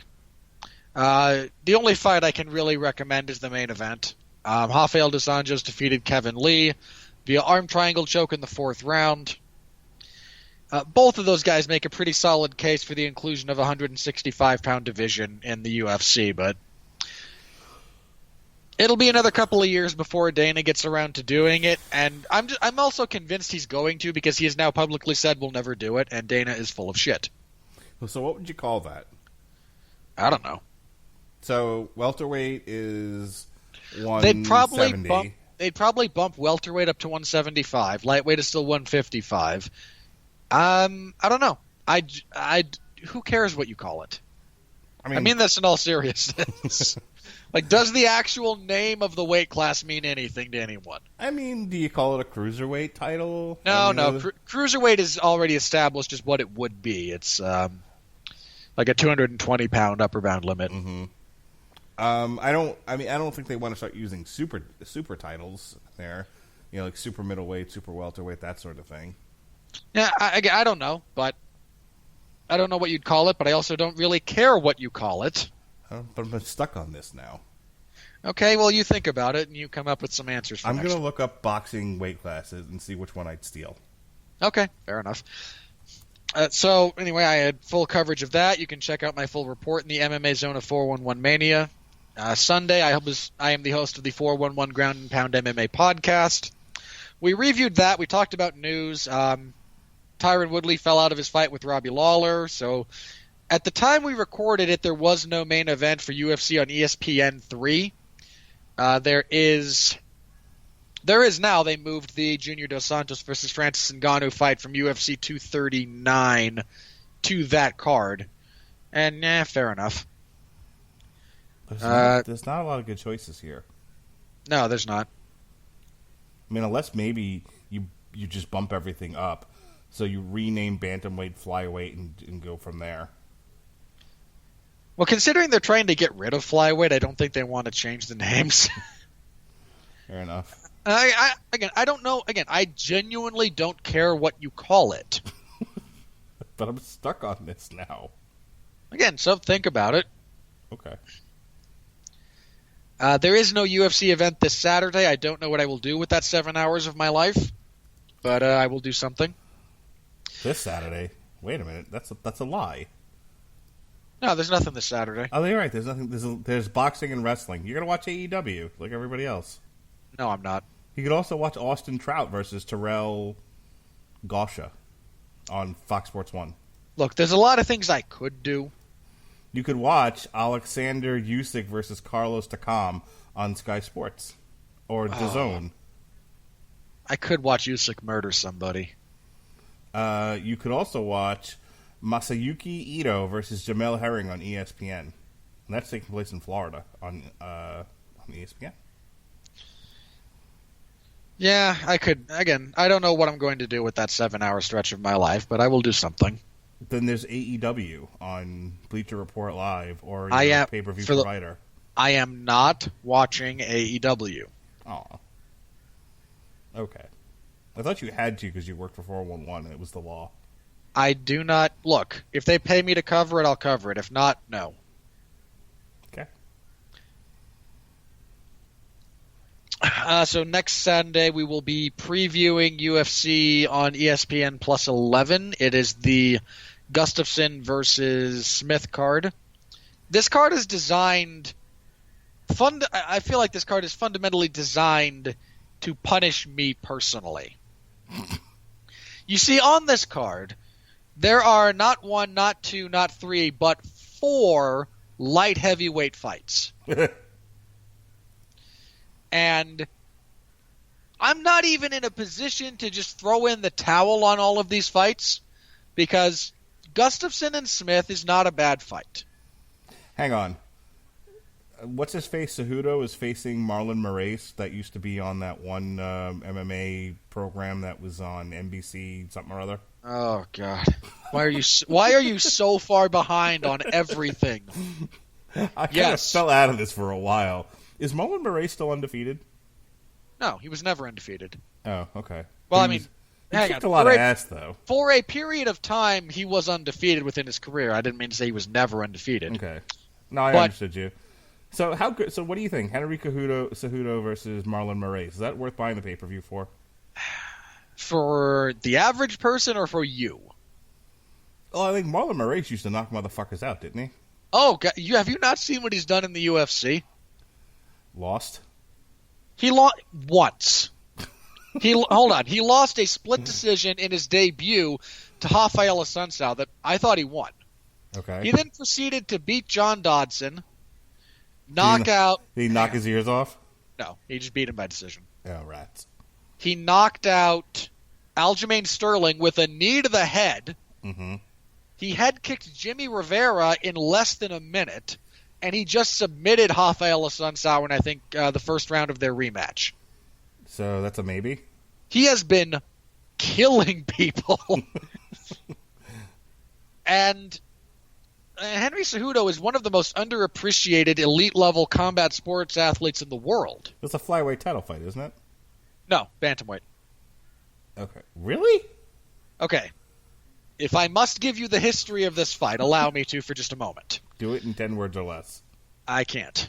50. But I will be as brief as possible. Okay. Henry Cejudo wins a split decision to become flyweight champion over Demetrius Johnson. Fight he should have lost. Right, and then Demetrius fucked off to 1. Got more money, moved on to 1, so he could, because the UFC is getting rid of that entire division. Right. The UFC then accommodates TJ Dillashaw dropping to flyweight to try and beat Henry Cejudo, become a double champ, and they can then kill the division. Henry Cejudo proceeds to whoop TJ Dillashaw's ass inside of a minute. Inside of 2 minutes. It might have been inside of 1 minute. He just beat the crap. And then TJ bitched about the stoppage. Because it's what he does. I vaguely remember this. Okay. The UFC then is prepared to book a rematch between Cejudo and Dillashaw at bantamweight for the bantamweight title, so they can then kill flyweight after Henry either wins or loses. Mm-hmm. TJ fails a drug test. is suspended for 2 years. Oh, Jesus Christ. And the UFC then slots in the deserving bantamweight number 1 contender. Did I mention that Marlon Moraes, in his last 4 fights, beat John Dodson, knocked out Aljamain Sterling, knocked out Jimmy Rivera, and submitted Rafael Assunção? So this fight is for the vacated bantamweight This is title. now for the vacant bantamweight title, and the UFC can kill flyweight whether Henry wins or loses. Got it. Okay. Is it And worth I $50? I'm a prude. Mark, nothing's worth $50. You cheap bastard. Yes, I know. And I am picking Marlon Moraes to win that fight. I really want to see Marlon Moraes murder Henry Cejudo. Is there anything else on this fight that's worth watching? Oh, wait, are you talking about 238? Yeah. Yes! Good God, man! Donald Cerrone and Tony Ferguson is on that card. Okay, I didn't know that. I take it all back. I'm spending the $50 on this one. Valentina Shevchenko is going to kill some stupid bitch from Ohio. I would laugh my ass off if that's how they announced her. Coming down the aisle, some stupid bitch. It's Jessica I mean... Oh, God. Really? Look, women's flyweight is a terrible division. It might be the worst It might be the worst actual division in the UFC. Jessica Evil Eye. Okay, yeah. No, I'm into is it your now. flyweight contender, and Valentina is going to do a number on her. Okay, no, you don't have to hard sell me on that. First of all, you had me at Donald Cerrone versus Tony Ferguson. I'm only pissed that Cerrone and Ferguson is only 3 rounds. Sure. Give those 2 men 5 rounds. Jimmy Rivera and Peter Yan is a. Have you seen Peter Yan? Hey, is the Junior Dos Santos Francis Ngannou fight the one that's on June 22nd? Let me look up. Because right now my card says TBD versus TBD, and I know they just moved that. It's the one in Minneapolis. That doesn't mean anything to me. June 29th. All right, it's a week later. UFC on ESPN 3. Which also says TBD versus TBD. God damn. Look, they moved it. It's JDS and Ngannou until one of them falls out. Well, that is the same night as Charlo versus Adams on Showtime. But yeah, look, 238 is if you're a hardcore fan of MMA, this is a great card. It is a genuinely great card. Okay, I'll listen. It's a month before. It's about a month before I got to go and get my car T going. So fuck it, I'll drop the money. Yeah, again, Peter Yan and Jimmy Rivera is going to be great. If you are not familiar with Peter Yan and you're an MMA fan, get familiar with that man. He's only got 1 loss in his entire career that was a controversial split decision that he then avenged like a fight later. He's 4-0 in the UFC, 2 finishes. Hang on, we have a problem though. Cejudo versus Moraes is the same night as Gennady Golovkin versus Steve Rolls. That's not a problem for me. Really? I thought we all worshipped at the Church of Triple G. Look, Triple G is great, but he's also kind of mentally checked out ever since he realized it's a work and he's never going to be allowed to beat Canelo. Fair enough. All right, wrap this up. So anyway, you can find me on Sunday previewing UFC Fight Night 153, also known as UFC on ESPN Plus 11. It's, again, Gustafsson versus Smith. Yeah, the top 3 fights on this card are Gustafsson versus Smith, Volkan Oezdemir versus Ilir Latifi, and Jimmy Manuwa versus Alexander Rakic. I hate life. All right. And again, next week we'll be back here for a review of Aladdin. Not Robin Williams. Yep. And Alexis Hannah will be there to stand between us having a sissy slap fight, which is what I'm sure is going to happen. I don't know. You're going to hate it. I'm going to think it's fine. You're going to want to. You're going to want to drag Will Smith hanging from a truck. Oh, okay, I'm going to say hold he's fine. Let That's me how be this clear. is going to go. Let me be clear about this right now for anyone listening. After seeing some of the previews for Will Smith as the genie, here's the conclusion I have arrived at. He's going to be perfectly adequate. Yeah. But everything he does is going to hurt me emotionally because I will just miss Robin Williams even more. I think that's a fair point to end on. All right, folks. This has been almost 2 hours on John Wick. And look, we did a lot of tangential stuff. Fair enough. This has been an hour and a half on John Wick and 30 minutes on a bunch of bullshit. We hope you've enjoyed it. Indeed. For the last word, I'm Mark Radulich. We hope you've enjoyed the show. Be well, be safe, and behave.